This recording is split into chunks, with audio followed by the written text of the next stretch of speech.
జిల్లాల విభజనపై రాష్ట్ర వ్యాప్తంగా రచ్చ కొనసాగుతోంది.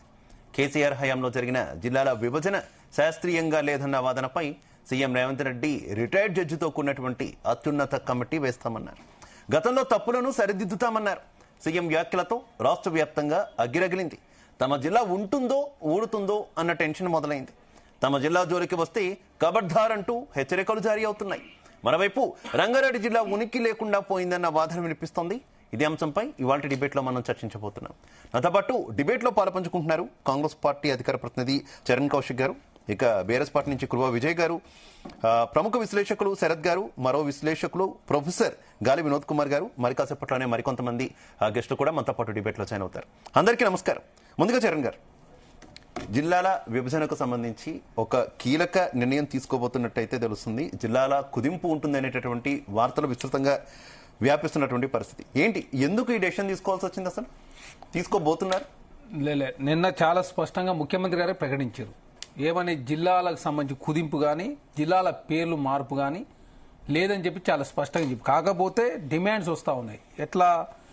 ఇప్పుడు మీరు ఉస్నాబాద్ నియోజకవర్గం తీసుకున్నట్లయితే కరీంనగర్కు ఉస్నాబాద్ అనేది 20 కిలోమీటర్లు ఉంటుంది. కానీ సిద్దిపేటలో కలవడంతో అది 50 కిలోమీటర్ అవుతా ఉందని చెప్పేసి అక్కడ ధర్నాలు జరుగుతూ ఉన్నాయి. అదే కాకుండా ఉస్నాబాద్ నియోజకవర్గం అటు వరంగల్ జిల్లాలో ఉన్నది, హన్మకొండ జిల్లాలో, ఇటు సిద్దిపేట జిల్లాలో ఉంది, అటు కరీంనగర్ జిల్లాలో ఉంది. 3 జిల్లాల్లో విస్తరించి ఉన్నది. కాబట్టి రకరకాల సమస్యలు వస్తున్నాయని చెప్పేసి అక్కడ డిమాండ్ వస్తుంది. అదే కాకుండా వరంగల్, హన్మకొండకు సంబంధించి అవన్నీ కూడా జంట నగరాలు. కాకపోతే ఆ రెండింటిని డివైడ్ చేయడంతో పరిపాలన పరంగా ఇబ్బంది వస్తుందని చెప్పేసి అక్కడ కొన్ని డిమాండ్స్. అదే కాకుండా ఇప్పుడు కొడంగల్ నియోజకవర్గానికి సంబంధించి నారాయణపేట జిల్లాలో ఉంది, వికారాబాద్ జిల్లాలో ఉంది, మహబూబ్నగర్ జిల్లాలో ఉంది. అదే కాకుండా పరిగి నియోజకవర్గానికి సంబంధించి పరిగి మహబూబ్నగర్ జిల్లాలో ఉంది. అదే కాకుండా వికారాబాద్ జిల్లాలో ఉన్న పరిస్థితి మనం చూస్తాం. కాబట్టి ఒక్కొక్క నియోజకవర్గం 2-3 జిల్లాలతో ఉండడంతో ప్రధానంగా ఇబ్బంది అవుతాం. అదే కాకుండా పాత జిల్లాల వారిగా కాకుండా ఇప్పుడు పాత జిల్లా అంటే మహబూబ్నగర్, షాద్నగర్ పాత మహబూబ్నగర్ జిల్లా, దాన్ని తీసుకొచ్చి రంగారెడ్డి జిల్లాలో పెట్టుడు, కలవకుర్తిని పాటు తీసుకొచ్చేసి మాడుగుల ప్రాంతాన్ని తీసుకొచ్చి రంగారెడ్డిలో కావచ్చు, తర్వాత ఇల్లందులో ఉన్నటువంటి గార్ల బయ్యారాన్ని తీసుకొచ్చి మహిబాద్లో పెట్టుడు, ఇవన్నీ అంటే జిల్లాలో ఉన్నటువంటి పాత జిల్లాలు కాకుండా కొత్తగా ఏర్పాటు చేసిన జిల్లాల్లో పెట్టడంతో ప్రధానంగా మాకు సమస్యలు వస్తున్నాయని చెప్పి కొన్ని డిమాండ్స్ వస్తున్నాయి. ఎందుకంటే భద్రాచలంలో ఉన్నటువంటి 2 మండలాలు తీసుకొచ్చి ములుగు జిల్లాలో వేసారు. అదేవిధంగా మంతంలో ఉన్నటువంటి 2 మండలాలు తీసుకొచ్చి భూపాలపల్లి కలుపుడు. అంటే వాళ్ళ జిల్లా స్వరూపాన్ని తీసుకొచ్చి వేరే జిల్లాలో పెట్టడంతో అది పరిపాలన పరంగా మాకు కొంత ఇబ్బంది అవుతుందని చెప్పేసి కొన్ని దిక్కులో డిమాండ్ రావడంతో ప్రధానంగా సమస్య ఎదురవుతుంది. అదే కాకుండా సిరిసిల్లాలో ఉన్నటువంటి ఏదైతే నిజామాబాద్లో ఉన్నటువంటి బాలకొండలో ఉన్న కొన్ని ప్రాంతాలు తీసుకొచ్చి సిరిసిల్లలో, కామారెడ్డిలో ఉన్న కొన్ని ప్రాంతాలు తీసుకొచ్చి సిరిసిల్ల జిల్లాలో పెట్టుడు, అంటే జిల్లాల ముఖ స్వరూపంలోనే తేడాలు వస్తున్నాయని చెప్పేసి పెద్ద ఎత్తున కొన్ని జిల్లాల్లో డిమాండ్స్ వస్తూ ఉన్నాయి. జిల్లాకు సంబంధించిన మొత్తం ఏ జిల్లాలు కూడా తీయాలనే ఉద్దేశం ప్రభుత్వం లేదు. జిల్లాల పేర్లు మార్చాలనే ఉద్దేశం కూడా ప్రభుత్వం లేదు. కాకపోతే సవరించే ప్రయత్నంలో ముందు కుదింపు అయితే ఉండదా? 1-2 జిల్లాలు కూడా ఏం తగ్గవా? ప్రచారం అయితే మాత్రం ఖచ్చితంగా పార్లమెంటు నియోజకవర్గాల ఆధారంగా 17 జిల్లాలు చేయొచ్చు, లేదంటే 1-2 డిమాండ్లు ఉంటే కొంత సంఖ్య పెరగచ్చు, కానీ 33 జిల్లాల స్వరూపం అయితే ఉండకపోవచ్చు అనే వార్తలు ప్రచారం జరుగుతుంది. సార్, ఇక్కడ చాలా స్పష్టంగా కేంద్ర ప్రభుత్వం గెజిట్ ఇచ్చింది. ఇప్పుడు కులగన్న జరుగుతూ ఉంది. అదే కులగన్న తర్వాత డీలిమిటేషన్, ఈ కులగన్న జరిగే వరకు ఏది కూడా మనం, ఎందుకంటే బౌండరీస్ ఆల్రెడీ డీలిమిటేషన్ సంబంధించి బౌండరీస్ కూడా ఆల్రెడీ పంపిన పరిస్థితి. తర్వాత డీలిమిటేషన్ తర్వాత అట్లానే ఏమైనా మార్పులు చేర్పు కూడా జరిగి ఉండొచ్చు కాక. ఇప్పుడు ప్రధానంగా ఏంటంటే మనం చూస్తాం, యాదాద్రి సంబంధించి రాచకొండ కమిషనర్ ఉండే, దాన్ని ఏం చేసారు, అక్కడ ఉన్నట్టు అడ్డగూడూరు కావచ్చు, మోత్కూరు నుంచి మల్కాయి రావడానికి చాలా ఇబ్బంది అవుతా ఉంది. కాబట్టి యాదాద్రిలో ఒక ఎస్పీ స్థాయి అధికారులు ఉండి అక్కడ భువనగిరిలో ఉన్నట్లయితే మాకు ఇబ్బంది ఉండదని చెప్పేసి అక్కడ ప్రజల కోరిక మేరకు రాచకొండ కమిషనర్ రద్దు చేసి యాదాద్రి జిల్లా కంటిన్యూ చేస్తూనే రాచకొండ ప్లేస్ లో మల్కాయి కమిషనరేట్, సైబరాబాద్ కమిషనర్ ఆల్రెడీ ఉంది, హైదరాబాద్ కమిషనర్, కొత్తగా 4 సిటీ కమిషనర్ ఏర్పాటు చేసుకుని అందులో షాద్నగర్ కావచ్చు, మాడుగుల కావచ్చు, ఆమన్గల్ కావచ్చు, ఇబ్రహీంపట్నం, మహేశ్వరం, ఇట్లా చేవెళ్ళ ఆ ప్రాంతాలతో 4th సిటీలో ఒక ప్రత్యేక కమిషనర్ ఏర్పాటు చేసుకుని ఒక సుదీర్ఘంగా ఏర్పాటు చేసి, అంటే డీలిమిటేషన్ ద్వారా ప్రజలకు ఇబ్బందిగా జరగవద్దని చెప్పి ప్రభుత్వం భావిస్తూ ఉంది. దానిలో భాగంగా ప్రజలకు ఏదన్నా ఇబ్బంది అయి ఉంటే దాన్ని ఒక కమిషన్ రూపంలో కావచ్చు, లేకపోతే హైకోర్టు రిటైర్ అయిన జడ్జి ఆధ్వర్యంలో కావచ్చు, సుప్రీంకోర్టు రిటైర్ జడ్జి ఆధ్వర్యంలో కావచ్చు 6 నెలల పాటు అక్కడ తిరిగి ప్రజల ఒపీనియన్ తీసుకుని అప్పుడేమన్నా చర్చ ఏమైనా మార్చే అవకాశం ఉన్నప్పుడు, బౌండరీస్ మార్చే అవకాశం అసెంబ్లీలో కూడా చర్చ పెడతామని చెప్పేసి ప్రభుత్వం భావిస్తుంది. విజయ్ గారు మీ ఒపీనియన్ ఏంటి? నిన్న సీఎం కూడా మాట్లాడారు, అపోహలు అయితే నమ్మొద్దని ఆయన స్పష్టం చేస్తున్నారు, కానీ విస్తృతమైనటువంటి ప్రచారం అయితే కంటిన్యూగా జరుగుతుంది. అశాస్త్రీయంగా గతంలో జిల్లాల విభజన జరిగిందని అప్పటి విపక్షంగా ఉన్నటువంటి కాంగ్రెస్ పార్టీ కూడా ఆరోపించింది. ఇప్పుడైతే జరిగిన తప్పులు సరిదిద్దుతా ఉంటున్నారు. ఏం చెప్తారు? అసలు కాంగ్రెస్ పార్టీ ఈరోజు అధికారంలో ఉండేది అశాస్త్రీయంగా ఉందని నేను చెప్తా ఉన్నాను. ప్రజలు అనుకుంటా ఉన్నారు. ఎందుకు చెప్తా ఉన్నాను ఏమంటే, కాంగ్రెస్ పార్టీ 2023 ఎన్నికల సందర్భంగా అడ్డమైన గ్యారంటీలు, దిక్కుమాలిన డిక్లరేషన్లు, 420 హామీలు ఇచ్చి ఈరోజు ప్రజల్ని ఏమార్చి తెలంగాణ ప్రజల్ని అడ్డదారిలో అధికారంలోకి వచ్చింది. ఇప్పుడు ప్రజలు అడుగుతా ఉన్నారు, రోడ్ల మీదకి వస్తూ ఉన్నారు, రైతన్నలు వస్తూ ఉన్నారు, మహిళలు వస్తూ ఉన్నారు, విద్యార్థులు వస్తూ ఉన్నారు, నిరుద్యోగులు ఈరోజు రోడ్ల మీదకి వస్తూ ఉన్నారు. మాకు ఇచ్చినటువంటి హామీలు ఎందుకు నెరవేర్చడం లేదని చెప్పేసి ప్రజల నుంచి తిరుగుబాటు జరుగుతూ ఉంది. ఏడాది అధికారంలోకి వచ్చిన ఏడాది లోపే 2 లక్షల ఉద్యోగాలని నింపుతామని చెప్పేసి జాబ్ క్యాలెండర్ ఇస్తామని చెప్పేసి ప్రకటించి 5,000 ఉద్యోగాలు మాత్రమే వీరి హాయంలో నోటిఫికేషన్ ఇచ్చి పరీక్షలు పెట్టి ఫలితాలు ప్రకటించి నిరుద్యోగులు ఈరోజు ఉడికిపోతా ఉన్నారు. ఇలా హైదరాబాద్లో చిక్కడపల్లి లైబ్రరీ దగ్గర కావచ్చు, ఉస్మానియా యూనివర్సిటీలో కావచ్చు, తెలంగాణ వ్యాప్తంగా అన్ని విశ్వవిద్యాలయాల్లో ఈరోజు నిరుద్యోగ యువత మాకు ఉద్యోగాలు ఏమైనాయని చెప్పేసి అడుగుతా ఉన్నారు, ప్రజలు అడుగుతా ఉన్నారు.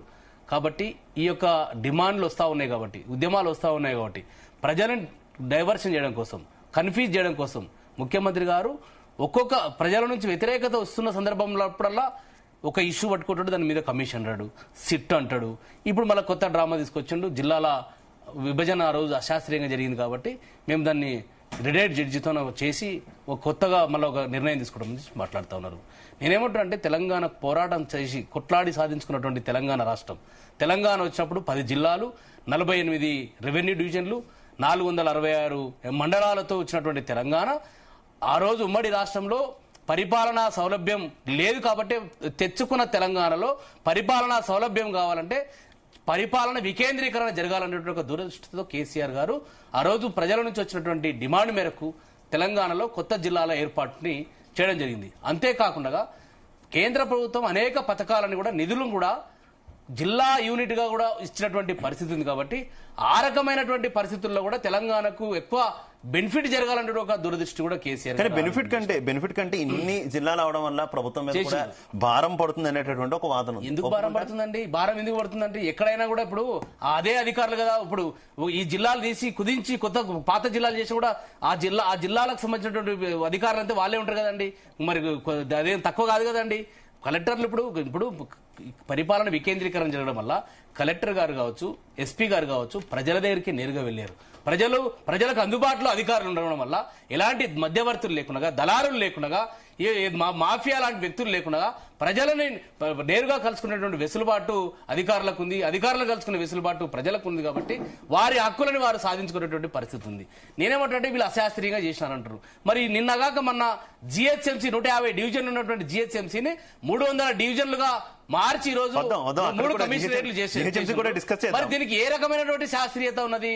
దీనికి ఏ రకమైనటువంటి జనాభా ప్రాతిపదిక తీసుకున్నారు? ఒక్కొక్క డివిజన్ లో 20,000 మంది ఉన్నారు. ఇప్పుడు ఈ రోజు ఇచ్చిన కాంగ్రెస్ పార్టీ ఇచ్చినటువంటి డివిజన్ లో ఒక్కో డివిజన్ 80,000 మంది ఓటర్లు ఉన్నారు. అదేవిధంగా 1,00,000 మంది ఉన్నారు. ఈ రకంగా అశాస్త్రీయంగా వీళ్ళు చేస్తా ఉన్నారు, అశాస్త్రీయంగా వీరున్నారు, ప్రభుత్వాన్ని నడుపుతా ఉన్నారు. మళ్ళీ ఇప్పుడు కొత్త జిల్లాలు ముట్టుకునే దమ్ముంది ప్రభుత్వానికి. వస్తారు కొత్త జిల్లాలు. శివగారు ఆ రోజు ఎన్నో ఉద్యమాలు చేసింది, మేము కూడా ఉద్యమంలో పాల్గొన్నాం. జిల్లా సాధన సమితిగా ఒక సంఘం ఏర్పాటు చేసుకుని జిల్లాల కోసం రాజకీయాలకు అతీతంగా ఆ రోజు అక్కడ ఆ ప్రాంత ప్రజలు పోరాటం చేశారు. గద్వాల జిల్లా కావచ్చు, ములుగు జిల్లా కావచ్చు, అదేవిధంగా జనగామ కావచ్చు, సిరిసిల్ల కావచ్చు, ఈ రకంగా అనేక జిల్లాల్లో వారు ఆ ప్రాంతంలో ఉద్యమాలు చేసి ప్రజా ఉద్యమాల ద్వారా సాధించినటువంటి తెలంగాణలో ఆ జిల్లాలని ఈ రోజు ఊకుంటారా? వచ్చేటువంటి మున్సిపల్ ఎలక్షన్ శరత్ గారిని ఆడియో క్లియర్ గా ఉందా మీకు? హలో శరత్ గారిని ఆడియో క్లియర్ గా ఉందా మీకు? అదే మీ ఆడియో ప్రాబ్లం ఉంది సార్, సరిగా రావట్లేదు. ఓకే, మనం చూద్దాం. ఒక్కసారి క్వశ్చన్ అయితే వినే ప్రయత్నం చేయండి దయచేసి. ఏం చెప్తారు? ఈ జిల్లాల విభజన అంశం మరోసారి తెలంగాణలో తెర మీదకి వచ్చింది. ముఖ్యమంత్రి అయితే చెప్తున్నారు ఎలాంటి అపోహలకు తావివ్వద్దని అంటున్నారు. కానీ చాలా కన్ఫ్యూజన్ అనేది మాత్రం జిల్లాల్లో కనిపిస్తుంది. మా జిల్లా ఉంటుందా లేదా అనేటటువంటి చర్చ నడుస్తుంది. దానికి అగ్నికి ఆద్యం పోసినట్టు విపక్షాలు కూడా రెచ్చగొట్టే ప్రయత్నం అయితే చేస్తున్నాయి. ఏం చెప్తారు? ఒకటండి, అవసరమా అంటారా? ఒక్కటి క్లియర్ గా చెప్పాలి. అసలు ఇప్పుడు జిల్లాల విభజన అంటే తగ్గించడం గానీ పెంచడం గానీ ఏదైనా సరే ఇప్పుడు అవసరం ఉందంటారా? ఒకటండి, మీరు ఆ ప్రశ్న అడిగారు, నేను నా వేలో చెప్తాను. ఇప్పటికే చాలా ఆలస్యమైంది. అసలు నిజానికి తెలంగాణ రాష్ట్రం అంటే కొత్త ప్రభుత్వం వచ్చిన తర్వాత ఇమీడియట్ గా ప్రాధాన్యత రంగాలలో ఈ జిల్లాల పునర్వ్యవస్థీకరణ అనేది ఒక ఆలోచన జరగాల్సింది ఉండేది. అయితే ఇప్పటికైనా ప్రభుత్వం ఒక ఆలోచన చేస్తుంది. ఇది చాలా గొప్ప నిర్ణయం అనేదే నా దృష్టి. ఎందుకంటే ఈ 33 జిల్లాలు ఏర్పరిచినప్పుడు ప్రభుత్వంలో నేను కూడా భాగస్వామ్యమే, అప్పుడు మేము కూడా ప్రభుత్వంలో ఉన్నాం. చాలా అశాస్త్రీయంగా, అసలు ఏ రకంగా తలా తోక లేకుండా కేవలము కొంతమంది వ్యక్తులను సంతృప్తి పరచడానికి, కొంతమందికి ఉపయోగకరంగా ఉండేటట్టు జరిగింది. తర్వాత ఇవన్నీ పొలిటికల్ డెసిషన్స్ జరిగినండి. కొంతమంది ఒక పర్టికులర్ కమ్యూనిటీ వాళ్ళ రాజకీయ ప్రాధాన్యతను పెంచడానికని ఈ జిల్లాల వ్యవహారాలన్నీ జరిపినారు. కాబట్టి ఇప్పుడు ఏదైతే ముఖ్యమంత్రి ఏదైతే తలపెట్టినాడో జిల్లాల పునర్వ్యవస్థీకరణ అనేది, దీన్ని హేతుబద్ధంగా ఒక పద్ధతి ప్రకారంగా చేయాలి. అయితే ఒకటి ఇప్పుడు మనం ప్రశ్నించుకోవాల్సిన విషయం ఏంటంటే, ఫస్ట్ జిల్లాల పునర్వ్యవస్థీకరణ చేస్తాడా, లేకపోతే పంచాయతీ ఎన్నికలు, జిల్లా పరిషత్ల ఎన్నికలు చేస్తాడా? మొదట జిల్లా అతను గనక ముఖ్యమంత్రికి గనక నిజంగా జిల్లాలను పునర్వ్యవస్థీకరించాలన్న ఒక ఆలోచన అంటూ ఉంటే, మొదట జిల్లాల వ్యవస్థీకరణ అనేది జరిగిపోవాలి. పునర్వ్యవస్థీకరణ జరిగిపోయిన తర్వాత పంచాయతీ ఎన్నికలు జరిపితే మనకి ఏ సమస్యలు ఉండవు. లేకపోతే గతంలో ఎట్లయితే జిల్లా పరిషత్తులు, మండల పరిషత్తులు అన్ని వచ్చిన తర్వాత జిల్లాల పునర్వ్యవస్థీకరణ కేసీఆర్ గారు జరిపినప్పుడు అంత అస్తవ్యస్తమైనటువంటి దుర్మార్గమైన వ్యవహారాలు ఉండినాయి. అది ఎవడు ఎక్కడ ఉంటాడో తెలియదు, ఏదేం జరుగుతుందో తెలియదు. అది పాయింట్. తర్వాత రెండోది ఏంటంటే, ముఖ్యమంత్రి గారు ఎప్పుడు కూడా ఇంత సుదీర్ఘంగా ఇంత రాష్ట్రాన్ని ప్రభావితం చేసే నిర్ణయాలు ఏవి చేసినా గానీ అసలు చర్చ అనేది ఏది ఉండట్లేదు. ముఖ్యమంత్రి సడన్ గా మైక్ ముందడికి వస్తున్నాడు, ఓ నిర్ణయం ప్రకటిస్తున్నాడు. మరి ఇది మంత్రివర్గంలో చర్చకు వచ్చిందా, రాలేదా? లేదా కాంగ్రెస్ శాసనసభా పక్షాల్లో చర్చకు వచ్చిందా, రాలేదా? కాంగ్రెస్ పార్టీలో కనీసం దీని మీద చర్చ జరిగిందా? మరి కాంగ్రెస్ లో చాలా మంది అనుభవస్తున్నారు, మేధా సంపత్తి ఉన్న వాళ్ళు ఉన్నారు, రకరకాల వాళ్ళు ఉన్నారు. ఇక్కడ ఏది ఎక్కడ కూడా ఒక అంటే హోంవర్క్ చేసి నిర్ణయాలు చేసినట్టుగా లేదు. హోంవర్క్ చేద్దామని అంటున్నారు కదా శరత్ గారు, హోంవర్క్ చేద్దామని అంటున్నారు, కమిటీ వేస్తామంటున్నారు. కమిటీ వేసిన తర్వాత కూడా మొత్తం అన్ని రాజకీయ పార్టీలతో అఖిలపక్షంలో చర్చిద్దాం, అసెంబ్లీలో చర్చిద్దాం, ఇదంతా చెప్తున్నారుగా. హోంవర్క్ చేద్దామని అంటున్నారు కదా సీఎం. శివకుమార్ గారు దయచేసి ఒక్కసారి వెయిట్ చేయండి. ఇప్పుడు హోంవర్క్ అంటే ఇట్లా కాదు. హోంవర్క్ చేయాలంటే ఎట్లు చేయాలా అని అన్నప్పుడు, ఫస్ట్ ఆఫ్ ఆల్ ఈ జిల్లాల పునర్వ్యవస్థీకరణ అనేది రాష్ట్రానికి సంబంధించిన ఒక మూలమైన అంశం. మొదట పార్టీ పరంగా చర్చించుకోవాలా. పార్టీ పరంగా చర్చించిన తర్వాత అఖిలపక్షం మీటింగ్ పిలవాలా. అయ్యా, మేము జిల్లాలను పునర్వ్యవస్థీకరించదలుచుకున్నాము, మీ అభిప్రాయాలు చెప్పండి అని అడగాల. ఇప్పటి వరకు ఈ ముఖ్యమంత్రి వచ్చిన తర్వాత అఖిలపక్షం మీటింగ్ అనేది ఒక్కటి జరగలే. మన రాష్ట్రంలో అసలు ప్రజాస్వామ్యపరితమైనటువంటి పాలనే లేదు. ప్రతిపక్షము అనే దాన్ని నిర్లక్ష్యం చేయడము, ప్రతిపక్షాన్ని అవమానపరచడము, అసలు ప్రతిపక్షం ఏది లేదు, అంతా నా ఇష్టము అన్నట్టుగానే వ్యవహారాలు జరుగుతున్నది. అది తప్పు.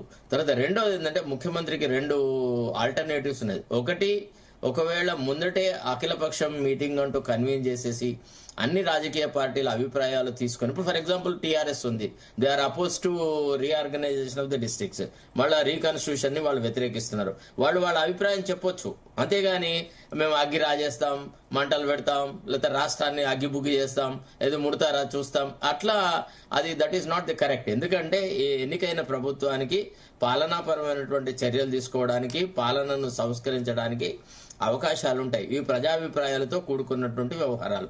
ఇప్పుడు కొన్ని అంటే చరణ్ చెప్పినట్టుగా కొన్ని జిల్లాలు, కొన్ని నియోజకవర్గాలు ఎంత అస్తవ్యస్తంగా ఉన్నాయంటే అసలు అర్థమే లేదు. ఒక జిల్లా చాలా పెద్దగా ఉంది, ఒక జిల్లా మరీ చిన్నగా ఉంది. అసలు దాన్ని జిల్లా అని అనలేకుండా ఒక ఆర్డీఓ స్థాయి వాటికి కూడా జిల్లాల స్థాయి కల్పించబడ్డది అనమాట. కాబట్టి అది జరగాల్సిన అంశం ఉంది. దానికి ముఖ్యమంత్రి ఏదైతే ఒక నిర్ణయం చేసినాడు, ఏమని, ఒక రిటైర్డ్ జడ్జి ద్వారా ఒక కమిషన్ కాన్స్టిట్యూట్ చేస్తాను, ఆ కమిషన్ కి కొన్ని టర్మ్స్ ఆఫ్ రెఫరెన్సెస్ చేస్తా అని అనడం. తర్వాత రెండోది, ముఖ్యమంత్రి పునర్వ్యవస్థీకరిస్తా అని మళ్ళీ మండలాల సంఖ్య తగ్గించాం, జిల్లాల సంఖ్య తగ్గించాం అనడం మరి అర్థం లేదు.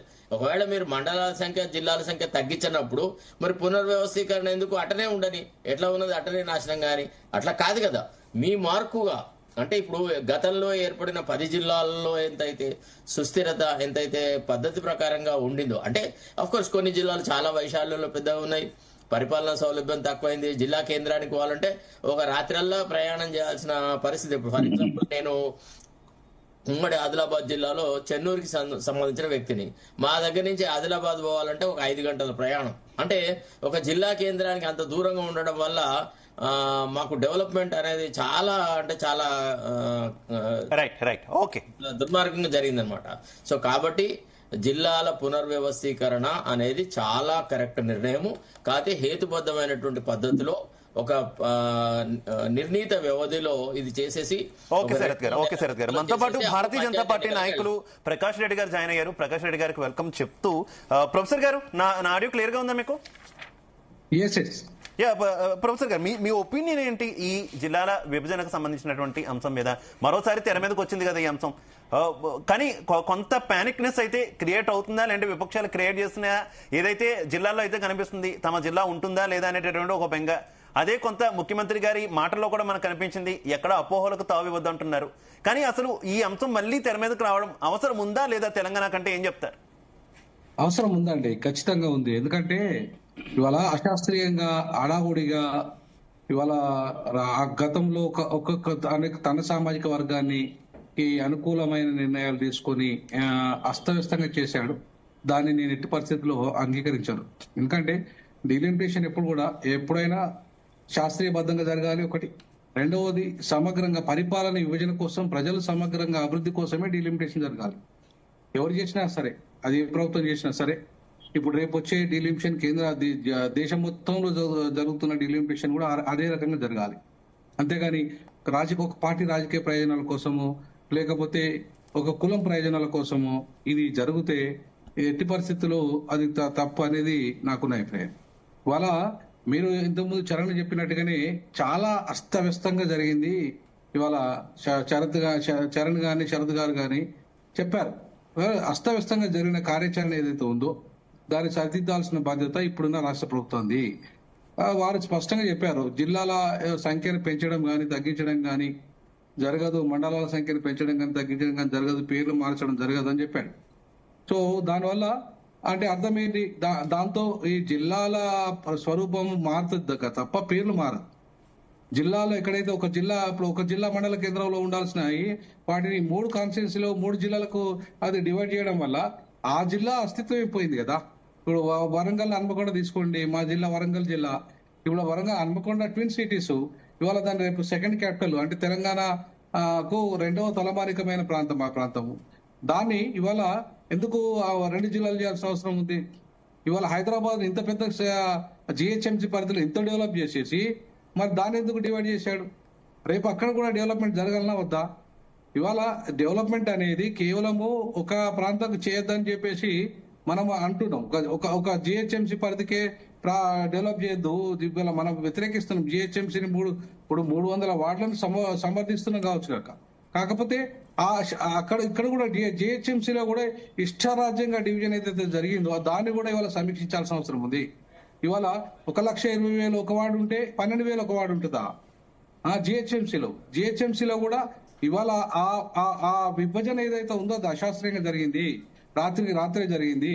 అది కూడా ఎక్స్పర్ట్స్ తోని, తర్వాత అందరి నిర్ణయాలతో జరగలేదు. చివరికి అట్లీస్ట్ ప్రజాప్రతినిధులు ఎవరైతే ఉన్నారో, మేయర్ ఉందో వాళ్ళ ఆలోచన చేయడం కూడా తప్పే.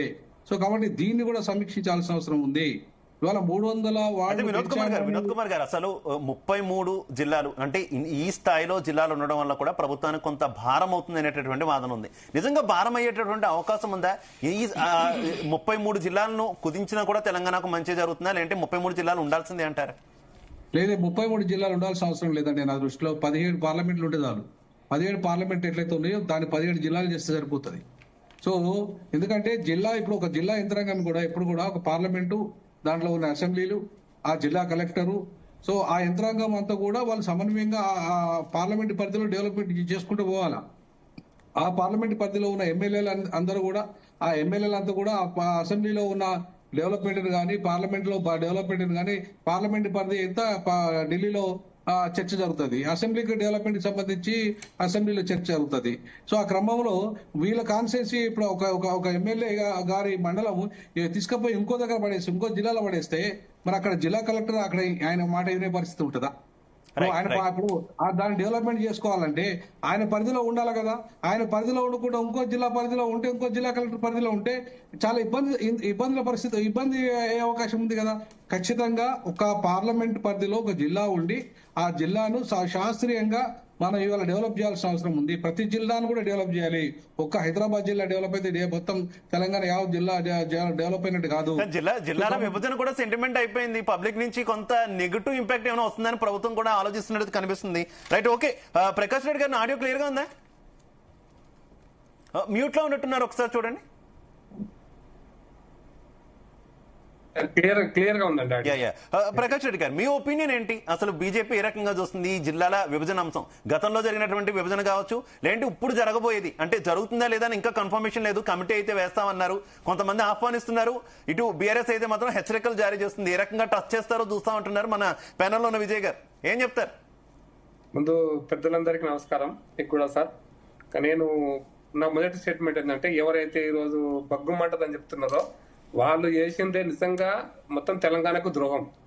ఒక రకంగా చెప్పాలంటే 33 జిల్లాలను వాళ్ళ అవసరాల కోసం, వాళ్ళ రాజకీయాల అవసరాల కోసం, ఇంకా శాశ్వతంగా మేమే తెలంగాణలో రాజులము, మా తర్వాత మా కొడుకు, ఆ తర్వాత నా మనవడు అనేటువంటి ఒక రాచరిక ఆలోచనతోటి ఎప్పటికి ఇట్లే ఉంటుందనే ఉద్దేశంతో చేసినటువంటి ఒక ప్రయోగం మాత్రం, నేను ప్రయోగమే అంటున్నా, అది ప్రయోగం మాత్రమే. అది అశాస్త్రీయంగా ఉంది.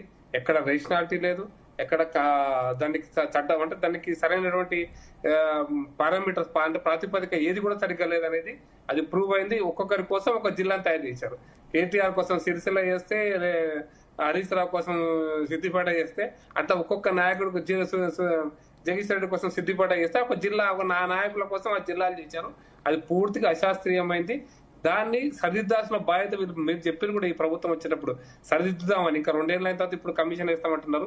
ఎస్, ఎట్లా కమిషన్లు చేస్తారా చేయరా ఇంకా బయటకు వచ్చినప్పుడే మా పార్టీ నిర్ణయం తీసుకుంటుంది. అప్పటిదాకైతే పార్టీ సైడ్ నుంచి ఎటువంటి ఇంకా నిర్ణయం తీసుకోలేదు. ఇంకా పార్టీ ఆహ్వానించాలా వద్దని. బట్ ఒకటి మాత్రం పక్కా అయిందంటే, గతంలో కూడా చెప్పినాం, ఇది రాజకీయ ప్రజా ప్రయోజనాల కంటే ఎక్కువ రాజకీయ ప్రయోజనాలు, రాజకీయ అవసరాల కోసమే చేసి తప్పిస్తే ప్రజలకు మేలు కలిగేదిగా లేదనేటువంటి మాత్రం గతం చేసినట్టు 33 జిల్లాలు. ఆ రోజు కూడా మేము చెప్పినాం సార్, పెద్దలు మన ప్రొఫెసర్ గారు చెప్పిండ్రు 17 జిల్లాలు చేయాలన్నారు. 17 జిల్లాలు కరెక్ట్.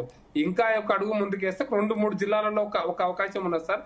ఉదాహరణకి ఆదిలాబాద్ జిల్లా ఉంది, మీరు చెప్పిన ఎగ్జాంపుల్. ఆదిలాబాద్ జిల్లాలో ఒక మూల నుంచి ఒక మూలకు పోవడానికి చాలా దూరం పడుతుంది. కాబట్టి 2 జిల్లాలు చేసి ఒకే పార్లమెంట్ ఉండొచ్చు. ఆదిలాబాద్ 2 జిల్లాలు చేసి ఒకటే పార్లమెంట్ పరిధిలో 2 జిల్లాలు ఉండొచ్చు. ఉదాహరణ ఖమ్మం జిల్లా ఉంది. ఖమ్మంలో జియోగ్రఫికల్ గా చాలా దూరం ఉంటుంది అనుకున్నప్పుడు దాన్ని కూడా 2 జిల్లాలు చేసి ఒకటే పార్లమెంట్ పరిధిలో కనుక ఉంచుకోగలిగితే, లేదా ఇప్పుడు మనకు మల్కాజ్గిరి జిల్లా ఉంది, చాలా పెద్ద, అంటే దగ్గరే ఉంటుంది కానీ పాపులేషన్ వైజ్ పెద్ద జిల్లా. 2 జిల్లాలు చేసి ఒకటే మల్కాజ్గిరి పార్లమెంట్ నియోజకవర్గంలో 2 జిల్లాలు ఉన్నాయనుకోండి, పరిపాలన సౌలభ్యం అవుతుంది, ప్రజలకు ఆరోగ్యవంతమైనటువంటి పరిపాలన ఇవ్వగలుగుతాం, ప్రజలకు ఆ విధంగా ఉండడానికి అవకాశం ఉంటుంది. ఈ 33 జిల్లాల్లో ప్రకాష్ రెడ్డి గారు, 33 జిల్లాల్లో ప్రజల డిమాండ్ల మేరకు ఏర్పడిన జిల్లాలు కూడా ఉన్నాయి కదా. ఫర్ ఎగ్జాంపుల్ మనం జోగులాంబ గద్వాల తీసుకోవచ్చు. గద్వాల జిల్లా కోసం చాలా పోరాటాలు జరిగినాయి. మరి నేనేమంటున్నానంటే, నేను జరగలేదు అంటున్నా. అట్లా కాదు, ఇప్పుడు 17 జిల్లాలు లేదంటే 18, 17 నుంచి 20 జిల్లాలు కుదిస్తే ఒప్పుకుంటారు. పబ్లిక్ నుంచి రియాక్షన్స్ వస్తాయి కదా. నేనేమంటున్నానంటే, వాళ్ళే దూడని జీకమన్నారు, బర్రెందనం అన్నారు. వాళ్ళే అప్పుడు ఉద్యమాలు చేసింది వాళ్ళే, ఇచ్చింది వాళ్ళే అంటున్నా. ఒకవేళ నేను చిన్న ఎగ్జాంపుల్, రేషనాలిటీ కనుక ఉంటే నేను ఒక ఎగ్జాంపుల్ చెప్తా. మా దేవరకొండ కాన్స్టిట్యున్సీలో డెండి అనే ఒక గ్రామం ఉంటదండి. అది అచ్చంపేటకు 15 కిలోమీటర్ దూరం ఉంటుంది, నాగర్కర్నూలుకి 25 కిలోమీటర్ దూరం ఉంటుంది. మా నల్గొండకి ఎంత దూరం ఉంటుంది తెలుసా సార్? 82 కిలోమీటర్ దూరం ఉంటుంది నల్గొండ కేంద్రానికి. మీరు శ్రీశైలం పోతుంటే మీకు వచ్చే డెండి ఊరు. ఆ డెండి ఊరు అచ్చంపేటకు 15 కిలోమీటర్లు, నాగర్ కర్నూలుకి 20 కిలోమీటర్లు. మరి ఎక్కడ ఏ జిల్లాలో వేయాలి సార్ దాన్ని? మరి ఒక నీ శాస్త్రీయత ఎక్కడ కనపడింది? అక్కడ డెండి ఇప్పుడు నల్గొండ జిల్లాలో ఉంటుంది. ఈ శాస్త్రీయత ఎక్కడ ఉంది దానికి? ఇంకా ఇప్పుడు ఉదాహరణకు మా గ్రామం వేసుకోండి, మేము హైదరాబాద్ కొంటే ఇప్పుడు రంగారెడ్డి జిల్లా హెడ్ క్వార్టర్ తీసుకోవాలంటే మాకు 50 కిలోమీటర్లు, మాకు నల్గొండకు వస్తే 75 కిలోమీటర్లు. మా ఊరి నుంచి లెఫ్ట్ సైడ్ అంతా నల్గొండ జిల్లా, రైట్ సైడ్ మా ఊరు రంగారెడ్డి జిల్లా. ఎక్కడ దాకంటే మా ఊరు నుంచి ఇంకో 10 కిలోమీటర్లు ఉంటుంది. మాడుగుల మండలం ఉంది కదా రేవంత్ రెడ్డి గారు అత్తగారు ఊరు, రంగారెడ్డి జిల్లానే. ఇప్పుడు మా ఊరు నుంచి ఇంకో 7 కిలోమీటర్లు 10 కిలోమీటర్లు పోవాలి. మాదే రేషనాలిటీ అండి. అక్కడ ప్రజలు కోరినారా? డిమాండ్ చేసి, అన్నిటికంటే ఎక్కువ మేము కూడా డిమాండ్ చేసినాం, మాల మీద ఒక మండల హెడ్ క్వార్టర్ కావాలని. డెండి వాళ్ళు డిమాండ్ చేసినారు, మమ్మల్ని నగర్ కర్నూలులో అచ్చంపేట కలపండి, మాకు నల్గొండతో పని లేదు అని. జరిగిందా అదేమన్నా? కాబట్టి మీ అవసరాల కోసం, మీ ప్రయోజనాల కోసం దూడని జీకమన్నారు, బరందన్నారు, మీరే లొలిపెట్టిపించారు, మీరే చేసారు. అది తప్పిస్తే శాస్త్రీయత లేదు. కాబట్టి జిల్లాలో శాస్త్రీయత జరగాలని కోరుకుంటున్నాం, శాస్త్రీయంగా ఉండాలని కోరుకుంటున్నాం. ప్రజల అవసరాలు ప్రాముఖ్యంగా ఉండాలి తప్ప రాజకీయ అవసరాలు ప్రాముఖ్యంగా ఉండకూడదు అనేది మా డిమాండ్. Right, okay. చరణ్ గారు, శాస్త్రీయంగా గతంలో జరగలేదు, ఇప్పుడు సరిదిద్దాల్సిన అవకాశం మీకు వచ్చింది. ఖచ్చితంగా అదే అభిప్రాయాన్ని కూడా ప్యానల్లో ఉన్నటువంటి మిగిలిన గెస్టులు కూడా వ్యక్తం చేస్తున్నటువంటి పరిస్థితి. కానీ అక్కడే కొన్ని క్వశ్చన్స్ కూడా రైజ్ చేస్తున్నారు కదా. ఇప్పుడు జీహెచ్ఎంసీ వార్డుల విభజన అంశంలో అశాస్త్రీయంగా చేశారు, మీకు అనుకూలంగా చేసుకున్నారు. అటువంటిది మీరు ఏ రకంగా ఈ జిల్లాల విభజన చేయాల్సి వస్తే మాత్రం శాస్త్రీయంగా చేస్తారనేటటువంటి డౌట్స్ మీ మీద ఏం చెప్తారు సార్? ఇప్పుడు జిహెచ్ఎంసీ సంబంధించి అశాస్త్రీయంగా ఏం జరగలేదు. ఎందుకంటే కోర్ అర్బన్ రీజనల్ ఎకానమీ ఏర్పాటు చేసుకున్నాం.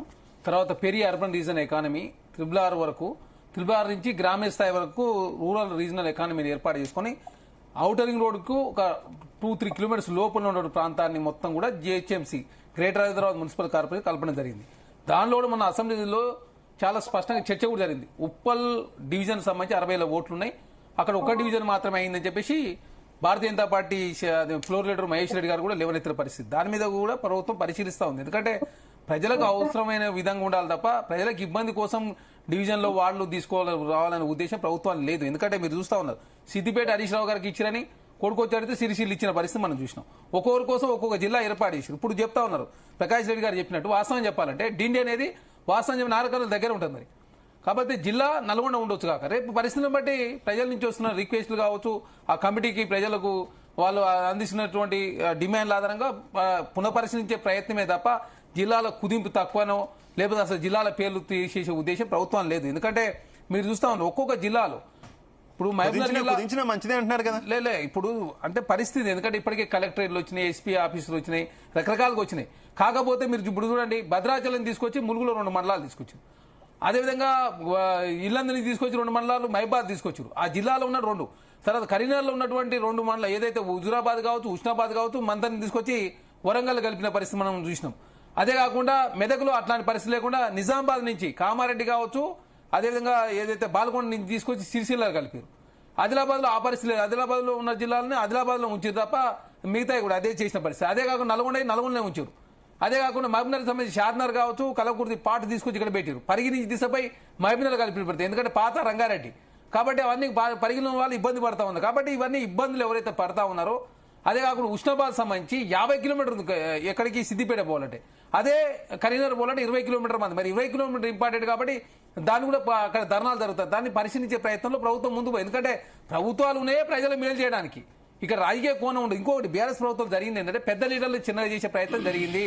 ఎందుకంటే బీఆర్ఎస్ పార్టీలో పెద్ద నాయకులు ఎవరు లేరు ఆనాడు. కేసీఆర్ గారు కావచ్చు, కేటీఆర్ హరీష్ రావు గారు తప్ప మిగతా వాళ్ళ జిల్లాను మొత్తం శాసించే వాళ్ళు ఎవరు లేరు. ఇప్పుడు నల్గొండ జిల్లాలో వెంకరెడ్డి గారు కావచ్చు, జానారెడ్డి గారు కావచ్చు, ఉత్తమ్ కుమార్ తక్కువ చేయాలంటే జిల్లాను ముక్కలు చేయాలా.